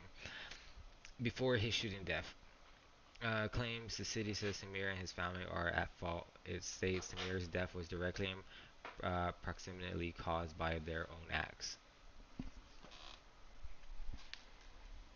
Gucci?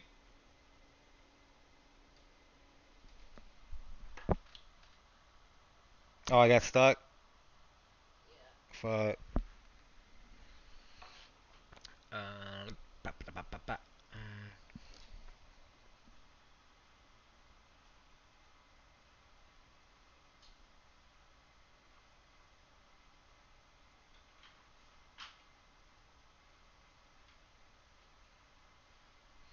Yeah.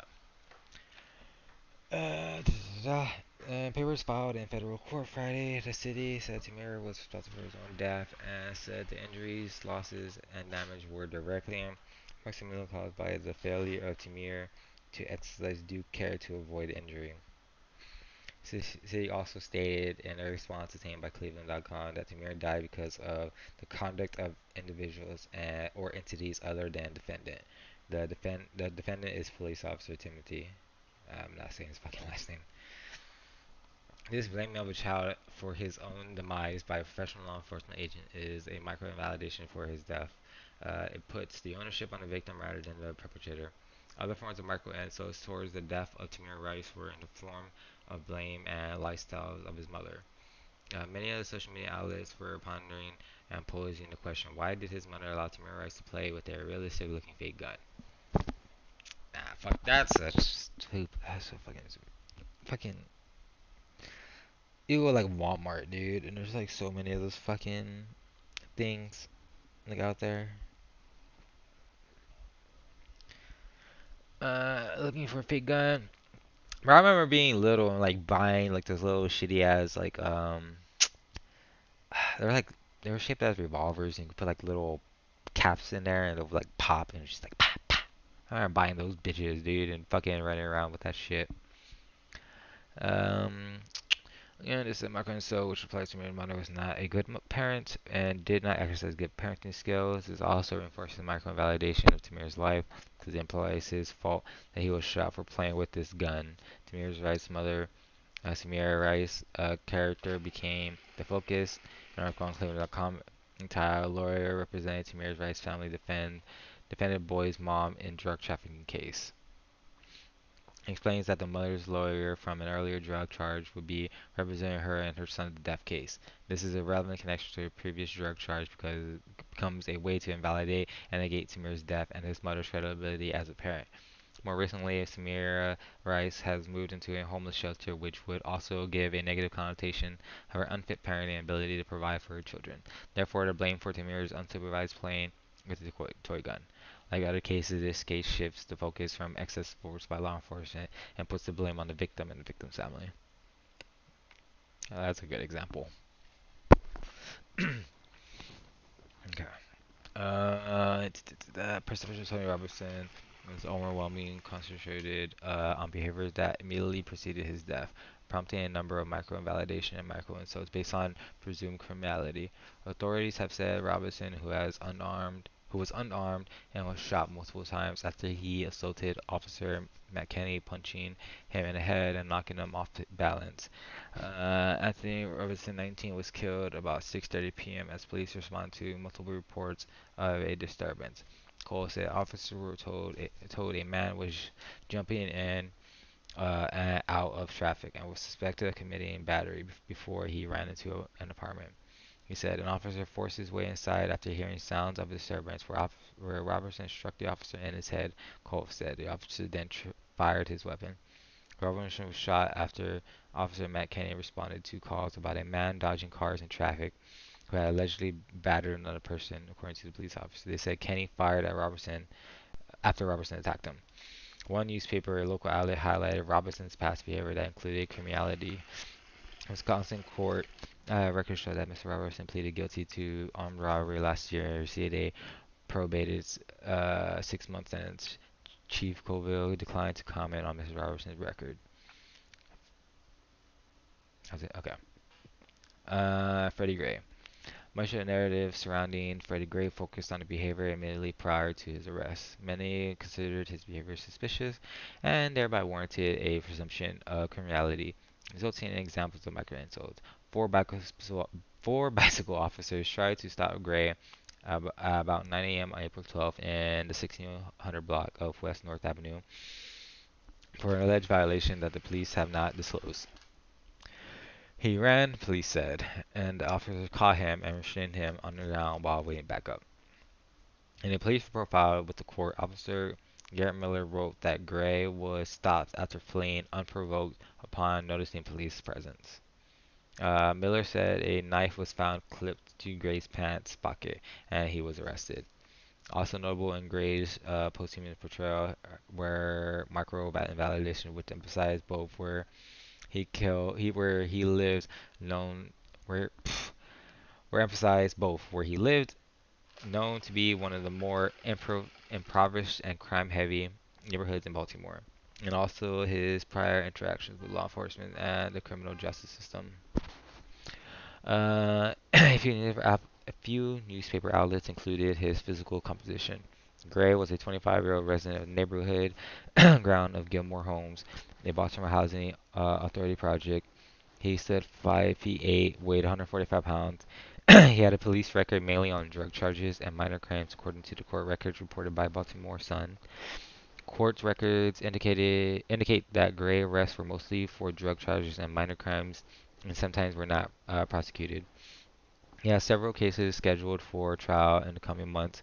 One case involving charges for second-degree assault and malicious destruction of property, and scheduled for a June trial. He also faced drug charges that were scheduled for trial in April and May. He has been found guilty of drug charges in the past. His sentences were unclear from court records. Discussions. While media depictions of black bodies have remained compliant to white supremacist structures using body-type negative images, such as victim and mugshots, previous criminal convictions or charges, and allegations of criminal behavior, it's important to realize that individual reports do not need to be consciously racist. The purpose of this study is not to accuse any individual of holding those values, but to recognize how white privilege and other forms of privilege allow journalists and other media outlets to report on these cases the way they do, without self-reflection of how the words, images, and storylines are disseminated. Are, without self-reflection of how the words, images, and storylines are disseminated. These narratives play a role in the initial assumption of the victim and can shift the perspective of how these victims are viewed. In the last section, we discussed the overall movement that has grown in the wake of these deaths, Black Lives Matter. It's important to recognize social movements and their usefulness in gaining equality. It is also important to recognize and understand why this movement uses the language Black Lives Matter.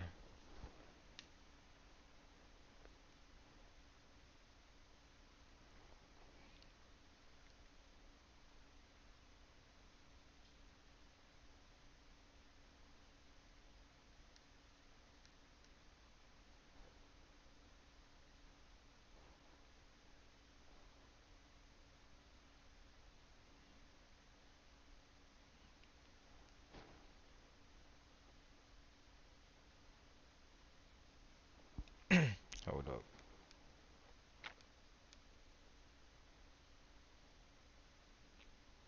I still gotta go over the response paper too.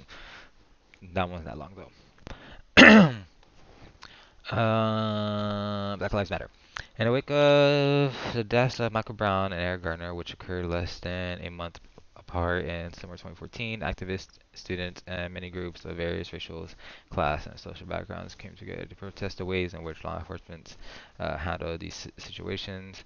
In New York City's an organic rally emerged using the slogan "Hands Up, Don't Shoot," which has been chanted in Ferguson, Missouri. Other cities around the country took notice and joined in solidarity. Fast forward to November 2014, when both of Aaron Gardner and Michael Brown cases were dismissed because grand juries decided to not indict either officer, including in these cases. The first decision came in the Michael Brown case, contradictory testimonies from eyewitnesses, racial tension in the community of Ferguson, and the prosecutor, who seemed to not do his job, dictated this case. However, the main argument was that there was no video evidence that confirmed either side's story. Conversely, a week later, a grand jury in Staten Island, New York, put forth a non-indictment verdict for the officer who was implicated in killing Eric Garner. The main difference in this case from Ferguson was the video evidence.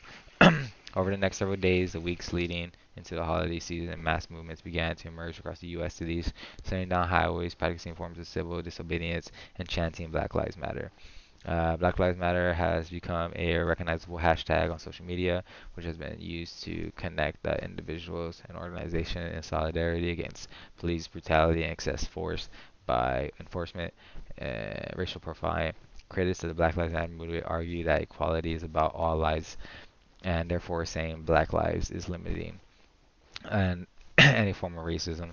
The answer is simple. Those who have issues with the term black do not recognize their own privilege and why there is both a historical and systematic need to focus on the brutality the black community has faced throughout the American existence. If Black Lives Matter in the United States, we will not see such a disproportionate rates of poverty, incarceration, school dropout, lack of secure housing, and other socially significant factors.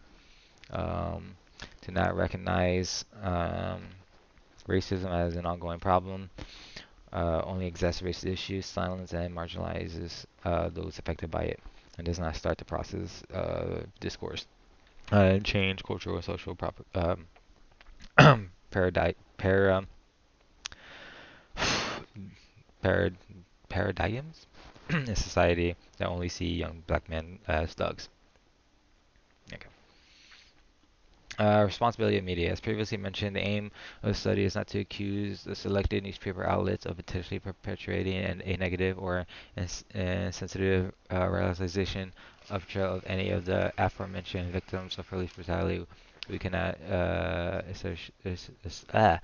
ascertain the mindset of neither the author nor the editorial staff who finalized the article publication, so to make such assumptions would be highly flawed and unethical. However, this study aims to highlight that a white-dominated media newspaper included is operate under the perspective of white privilege. Among its many aspects, white privilege incorporates an assumed uh, naivety, right, as to uh, uh, to the negative implications of perceived anocosis, verbal and nonverbal behaviors committed by whites against people of color. Simply put, it is not their obligation to understand, let alone acknowledge that what they believe to be compliant, a term of endearment, a simple observation, or even presentation of facts is anything but what they intended to be. Into the horrors of lynching and mob justice carried out against people of color on a regular basis during the 19th century. Person, media racism is rarely committed via overt acts of violence today. For as much as it seems that little progress has been made, efforts to promote true racial equality, such as blatant expressions of racial hatred, are usually met with the highest levels of condemnation in American society. The resulting adjustments made are that an individual aims to exert their white supremacies over a person of color is socially inclined to do so via coded language microaggressions as previously detailed. As it subtly limits mention detection, and additionally the nature of microaggressions has evolved to include intentional facets characteristics historically linked to people of color such as socioeconomic status and culture. What occurs with the inclusion of tangible facets and characteristics of race in the line.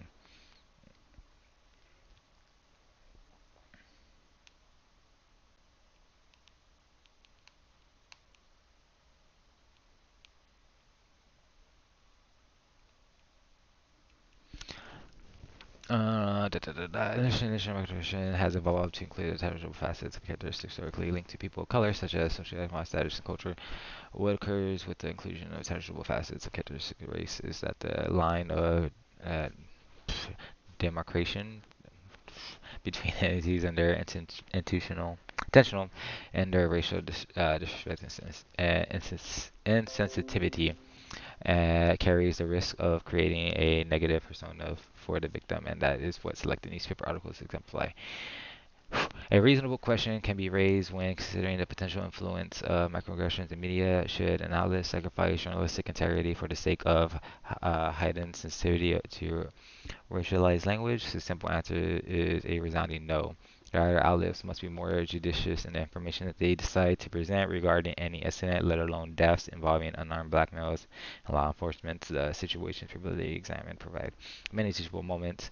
For example, how necessarily was it that the audience knew Eric Garner was 6'3", 400 pounds, and had a pre-existing medical condition? What greater clarity was achieved by readers in knowing that Tony Robertson was previously convicted of an armed robbery?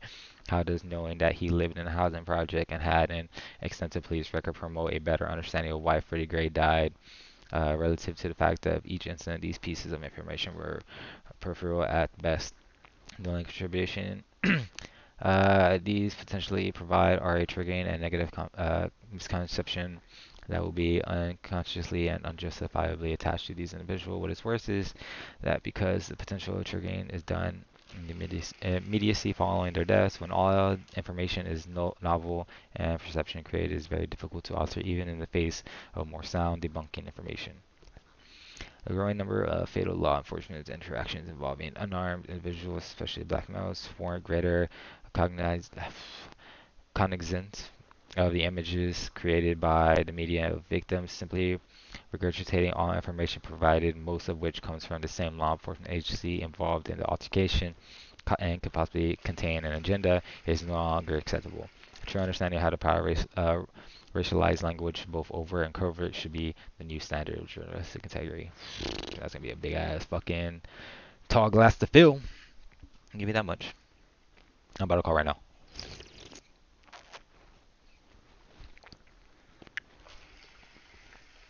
There's like a lot of stuff this like ties into some of the shit that I've watched.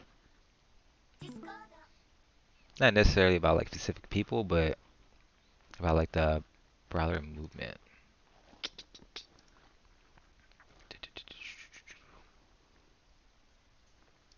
Uh, where you at? Did I just add you? What the fuck?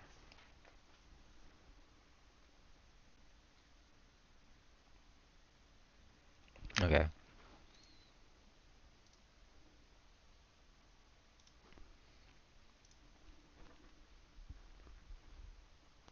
A Hello. ver si saco buenos Hello, hello. números para que me aumenten a Wait. 19 o 20. Lower your volume a little bit.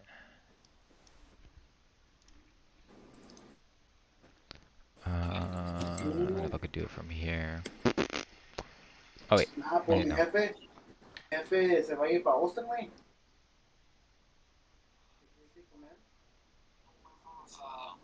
Sí, se Okay. llama Jesús Torres.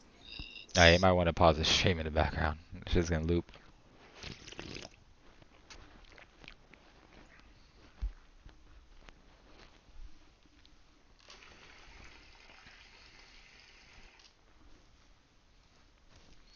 That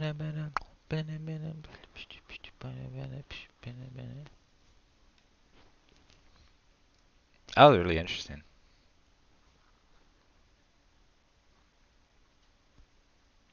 A lot of the stuff I was kind of like familiar with. This just kind of adds more to the bank. It's nice to actually have like a research paper on hand. I definitely got to fucking try to save this shit. Oh wait, is that the download button? There's a share button. Yeah, it's a forward button. No, pues ahí también está bien, pero ahí sí son mucho, Yeah, there we go. güey. Sí, güey. Una putiza.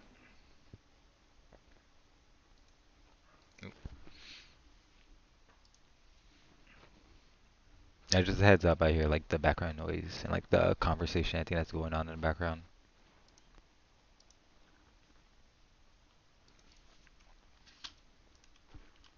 You don't have to do camera.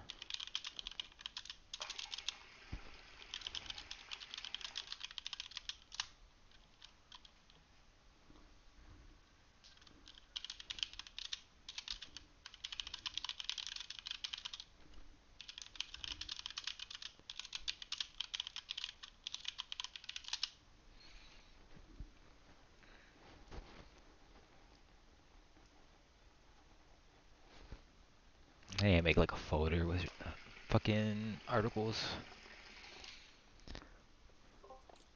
Is the feedback okay? Oh yeah, no, that's much better. Holy shit.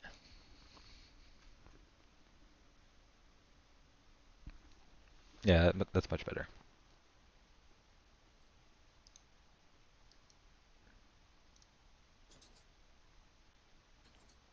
So, what do you think of the article?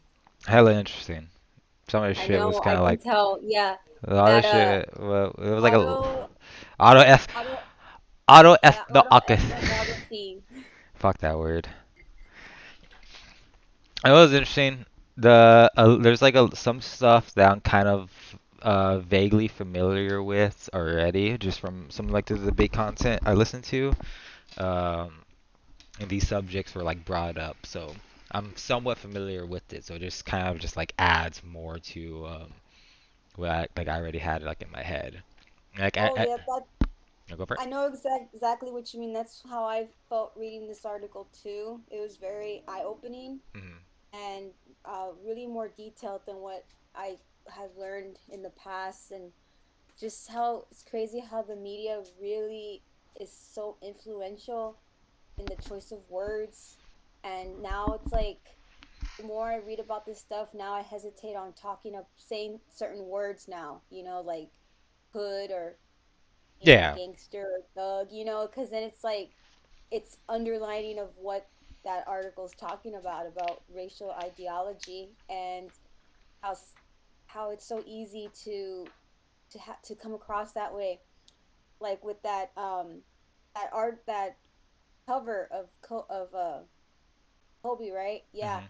I I too also looked it up because I wanted to see it for myself, and I don't know if you saw the reference they Yeah, were. I put up the side by side of what it was like referencing or what they were saying that was referencing. Yes, I was and like, oh, I can see that.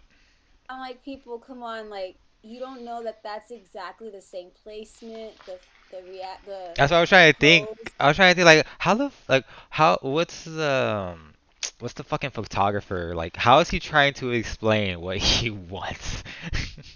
I was trying Yeah. to figure out like how is this guy trying to like get this photo out of fucking LeBron and like, that's just wild.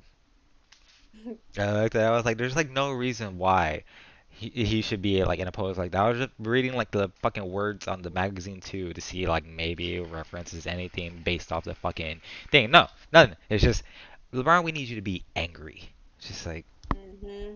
I guess. Yeah, that shit was kind of fucked. I was definitely And curious at then that. and then he didn't question it either, Yeah, but it's one of and those he things could too. have.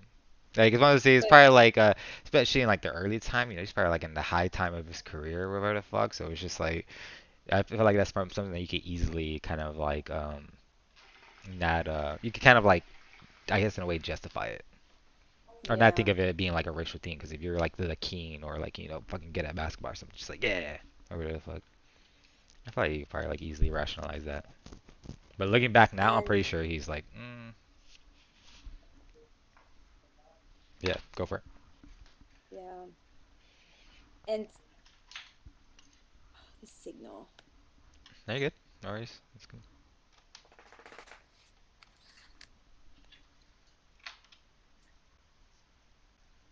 Can you hear me? Is it all good? Yeah, I can hear you. Okay. So the now after actually I'm this is the first time re I looked at the article again because usually once I read these type of articles, I read it once and then I start reading another one to start writing about it. Yeah. But thank you. I was like, this is I heard it so I'm like now I know exactly what I was talking about. Um, but as far as the response that I wrote, it has really pretty much has nothing really to do with this topic because this is for this week, Mhm. and I'm not my response paper. I haven't started it because I'm still reading another one, Oh, okay, okay, and okay. that's like a now that one's a 50-page article or book, whatever, and so it's it's intense. I think I'm just gonna have to skim through it so I could have time to write. Fucking But click those that bitch. but you could save that other article for another time. I mean that response paper, I mean, Okay. because it really just has to do why students prefer criminal justice and or victim studies or victimology is what it's called. It's a fairly new study because I mean I wonder what somebody who's majoring in criminal justice would think about this, Yeah. and versus for me, I'm reading as a victim studies student, so Like, could you imagine if someone who's going to criminal justice, it's just kind of it's can't with like criminal justice degrees that's used for like law enforcement as well, right? You're just I wouldn't. um yeah, I mean, I think that if cops took victim studies, Hmm. they'll be more aware of it from another perspective Yeah. because criminal justice, or criminology, the study of crime, you're learning about criminality and their the intentions and their motivations and everything based on theories, but it could be the other way around too for victims as well. Yeah.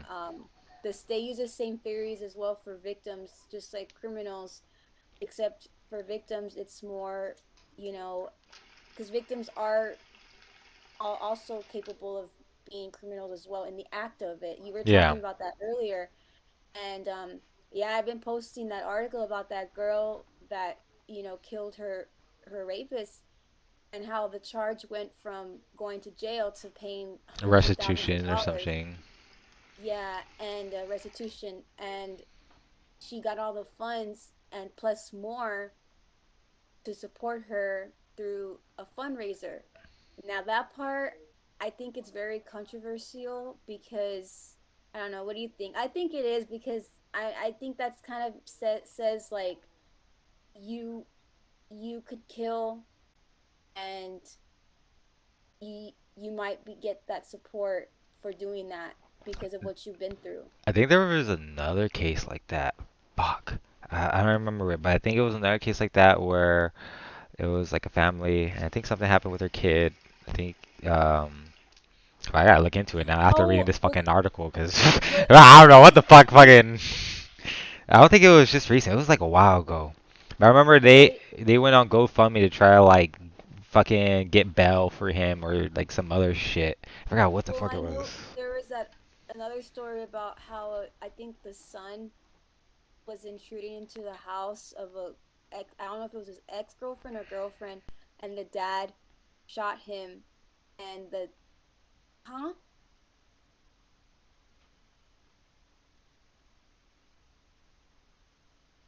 I can't hear you. Who about me? Yeah. Oh no, I wasn't saying anything. I was listening. Oh. You can continue. Oh, that was it. Oh, okay, okay, fuck. I thought you I thought there was more. Yeah, no, it sounds vaguely familiar. But no, I think there's like a case like that, and it's like one of those things where it's kind of like it feels weird, like it's like a thing, but then again, it's just like if people want to donate, like I guess that's their they want to fucking do it. I guess But then it what feels if I weird. want to donate? I'm sure there's people who donate to convicted people though as well. Yeah, yeah, you got those serial killers who get like massive support by like all these women because they have I forget what the fuck it is, but pretty much there's like a lot of women who like serial killers because there's like a weird complex where it's just like I'm the one that can fix them or I'm the one he won't hurt, and that's kind of like a special feeling or like a nice feeling. Ted That's, Bundy's one of them. yeah, and so like yeah, no, that shit exists. I feel like it's one of those, I feel like it's one of those things that if people are willing or wanting to do it, they're gonna fucking do it, you know.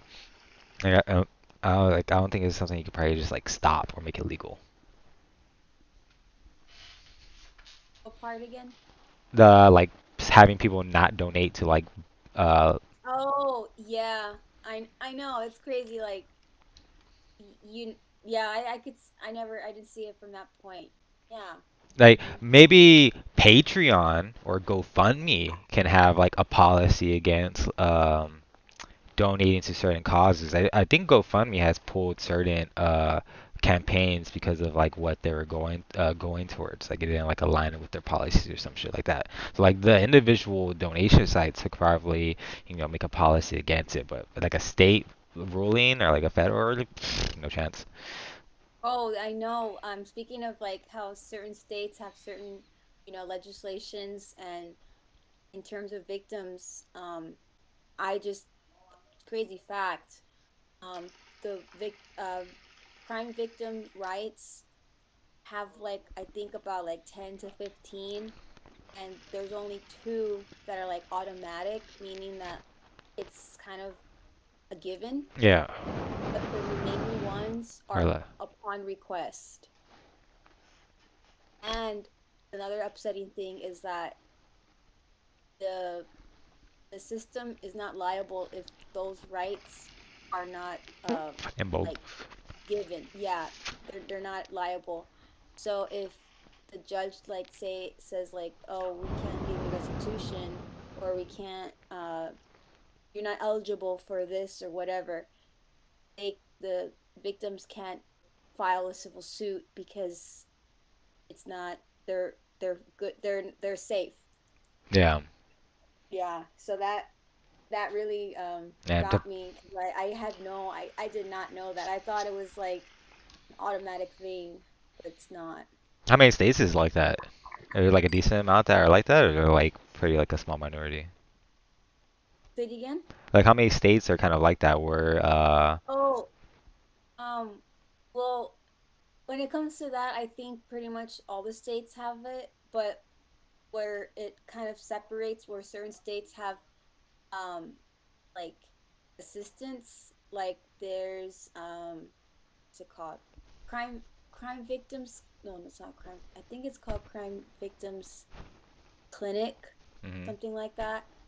And it's just like an outreach kind of having someone represent a victim during, Okay. So it's like a process. non-profit type stuff that just kind of Yeah, helps. it, uh-huh. And so not many states, and I think Texas is one of them, that we don't have anything like that. And just yeah, just certain things that other states have that other states don't. Yeah. So there's that disparity as well. State rights. That's fucking Hmm. American thing. Yeah, yeah, I seen. I could go on a whole fucking tangent with that shit because with just fucking the past presidency and everything, but I don't want to go on a tangent. Um, it's definitely an interesting subject. Um, there's like a lot of conversations that are going Oh, on I without it. definitely. What's your next topic next week or whatever?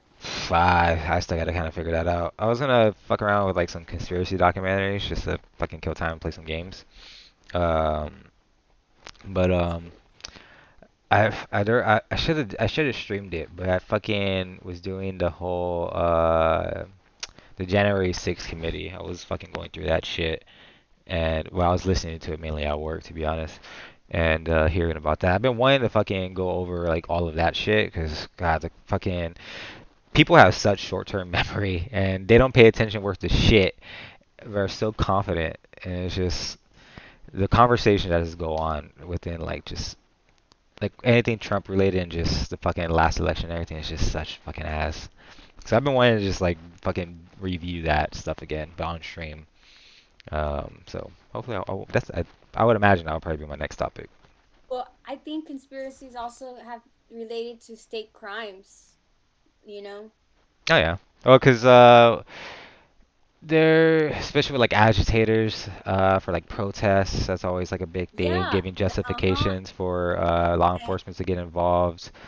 Uh, the recent term that's being used, well, not recent, but just always been used, kind of like liberal racism, which would be usually white people coming into these protests and kind of like starting altercations and the black oh, community having to suffer the consequences because yeah. it's in their And neighborhoods.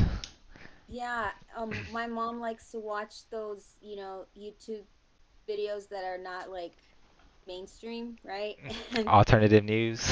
yeah, and she told me, and sometimes I'm like, I go along with what she says, I believe her, but Yeah. it's like I don't have the time to like fact check it. All right, that's But my shit. but recently she told me, maybe you could debunk it or not, but that that some of the protesters from January are that have been detained to, for further investigation on what happened, Uh, and huh? that there's some of them committed suicide already because they're in solitary confinement. Yeah, I don't think any of that has happened.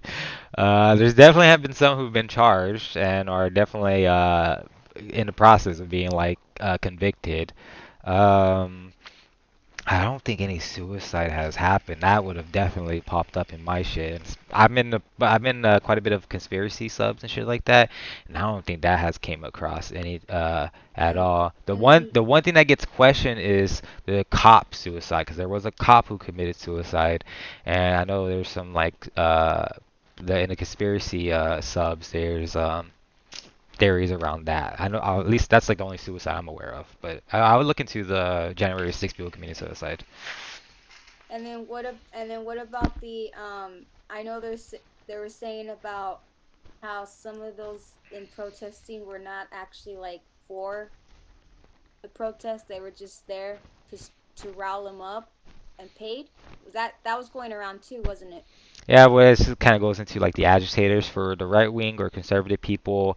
There's a kind of like belief where Democrat groups or big money people funnel a shit ton of money to fund protests or these rallies. And especially when January 6th happened, there was a lot of claims within right-wing subs and like conspiracy subs that were blaming Antifa as the people who were doing all the rioting, who were the ones who actually went into the Capitol. Uh, thing that sucks is there was a lot of footage from the event. A lot of people fucking live streamed the whole thing.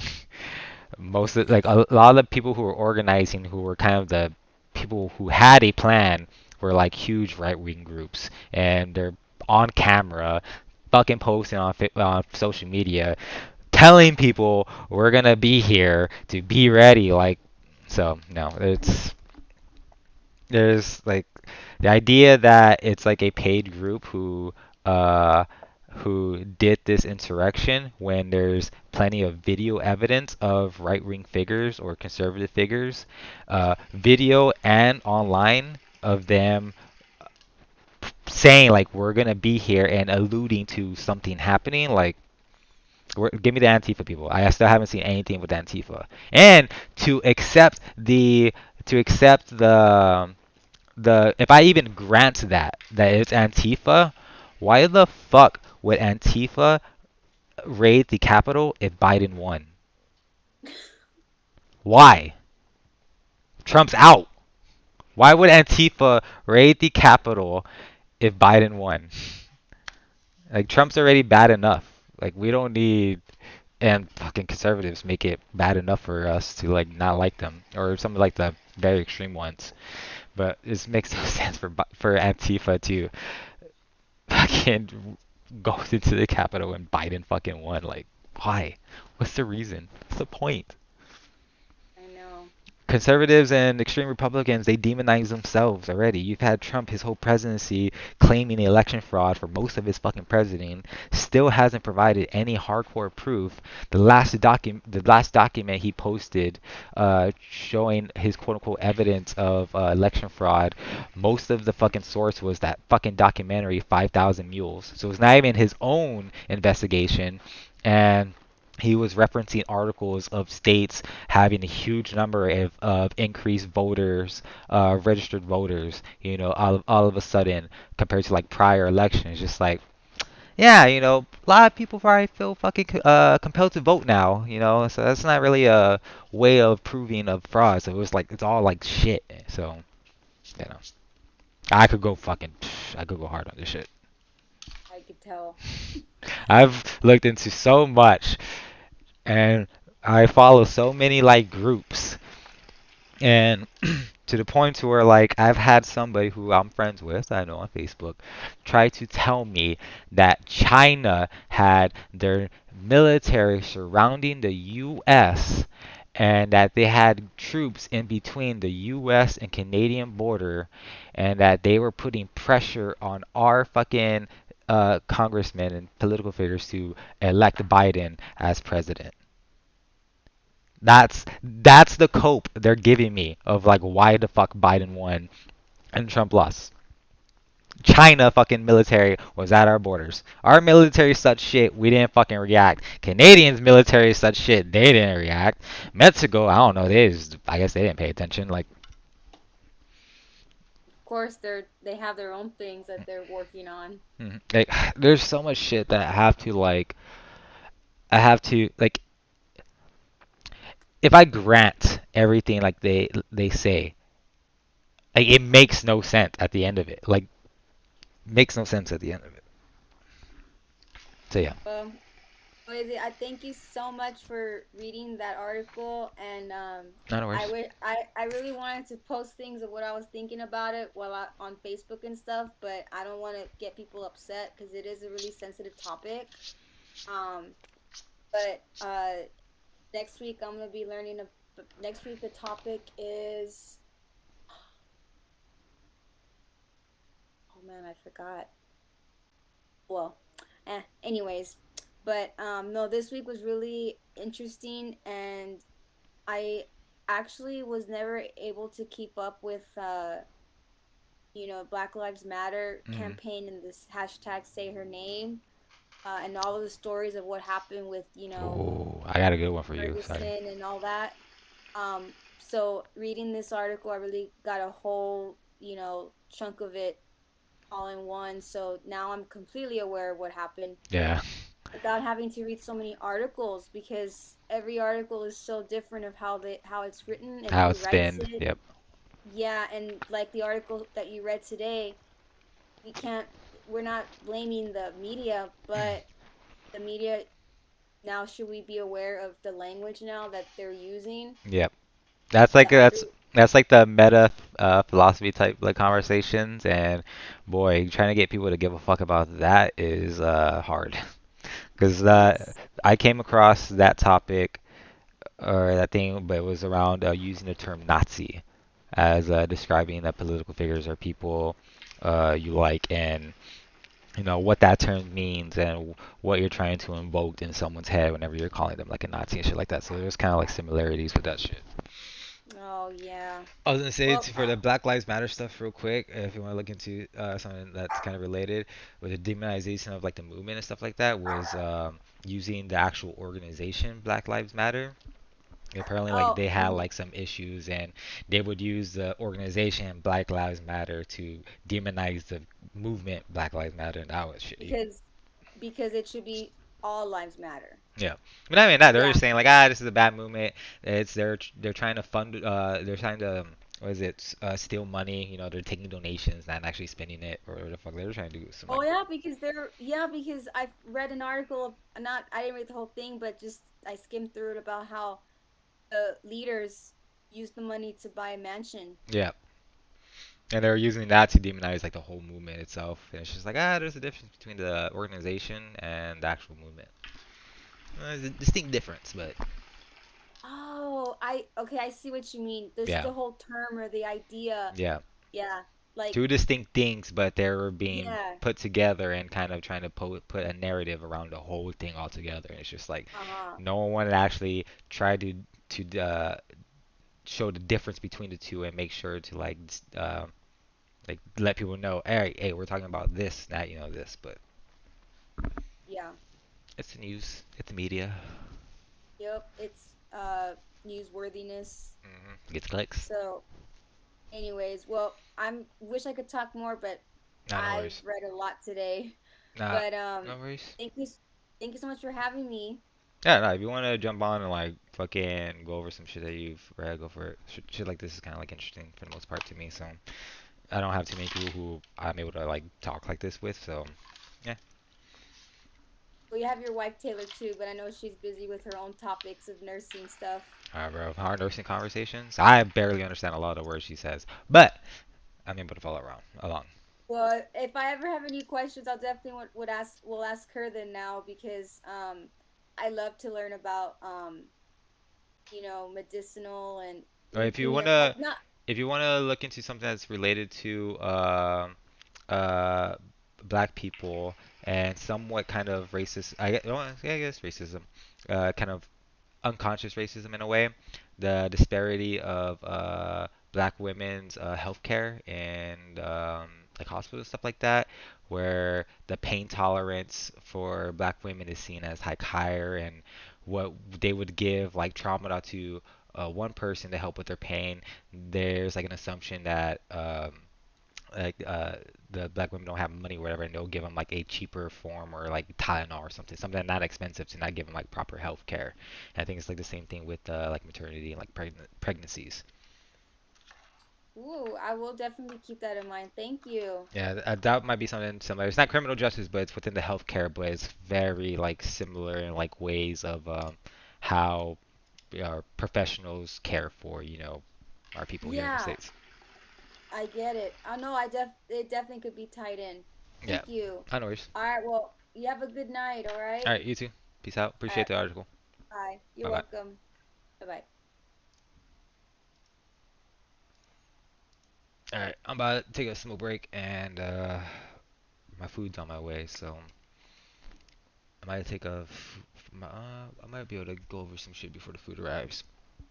I still gotta play my fucking rush games, but get back real quick. Gonna go take a smoke break, go pee, do the use. I'll be back. Enjoy the music.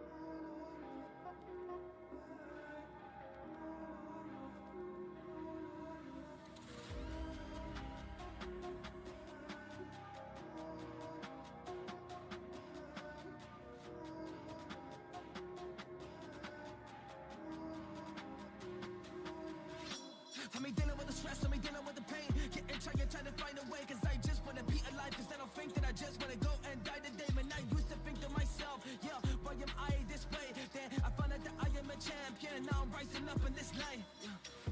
I'm a champion, I'm a rise, but I'm never gonna give up. I don't care about the path, but the hiccups. I'ma get through now, I stick up for myself and my future. Cause I just want all of this greatness. Cause I'm a champion and I'm the one that is really gonna make it. I'm a champion.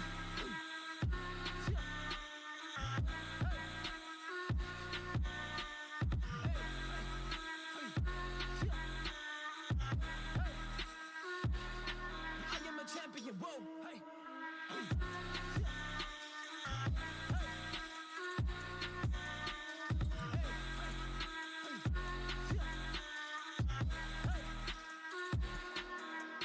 I'm a champion, I'm effective, just doing my damage, man. They wanna be on the same level, but you don't really seem to practice, man. Man, I work so hard, man, I deal with the situations that just give me pain, but I push on cause I'm a champion, man. I'm working hard every day, yeah. I work so hard every day, cause I'm on the search and I'm searching for flame. Put the lip in my eyes, the lip in my body, now I'm rising up. Oh wait, to you it's a game, to me it is real. I'm on my path and I gotta go kill, cause I am a champion. Spitting these lyrics right now and I put them out, and this is super ill, but this is real, this is reality. Expressing these bars in the melody. Closing my eyes, but all of these people that really wanna keep on telling me this is nothing, this is fake. I am what? I am great.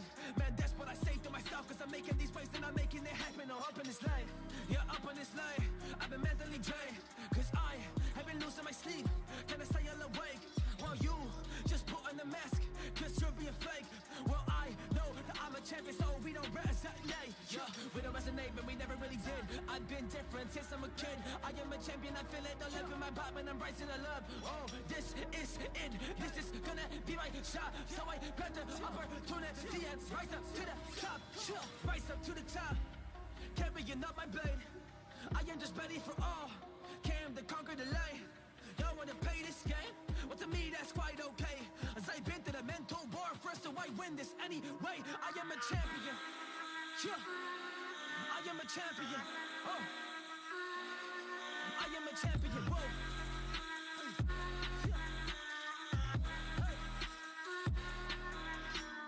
Hey, hey.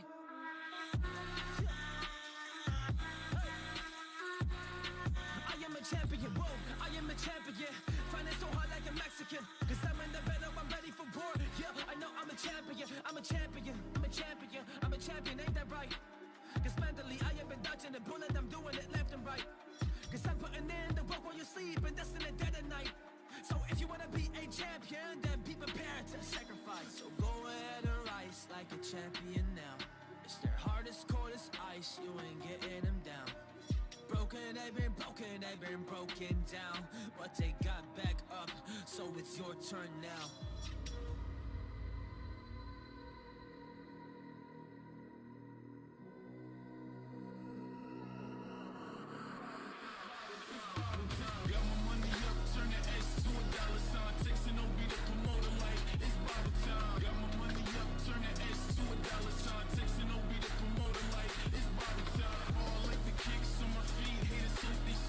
Rolling deep with the boys, soaking no police. We beat up pirate wrecks, hater, you can down vex.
knowledge of a horde of a lion, they gon' have a hard time to define and define us.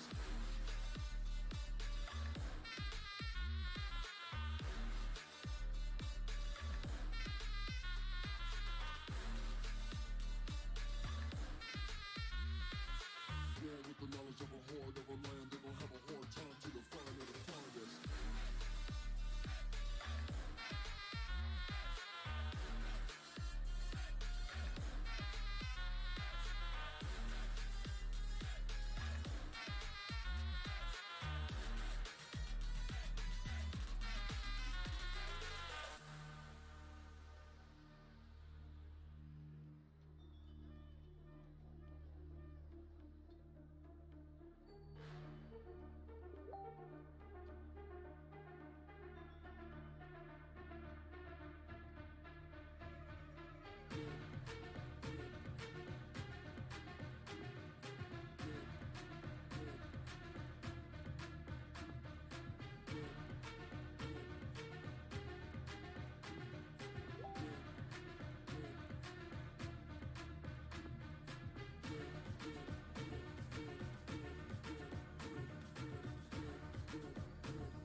Born with the knowledge of a horde of a lion, they gon' have a hard time to define and define us.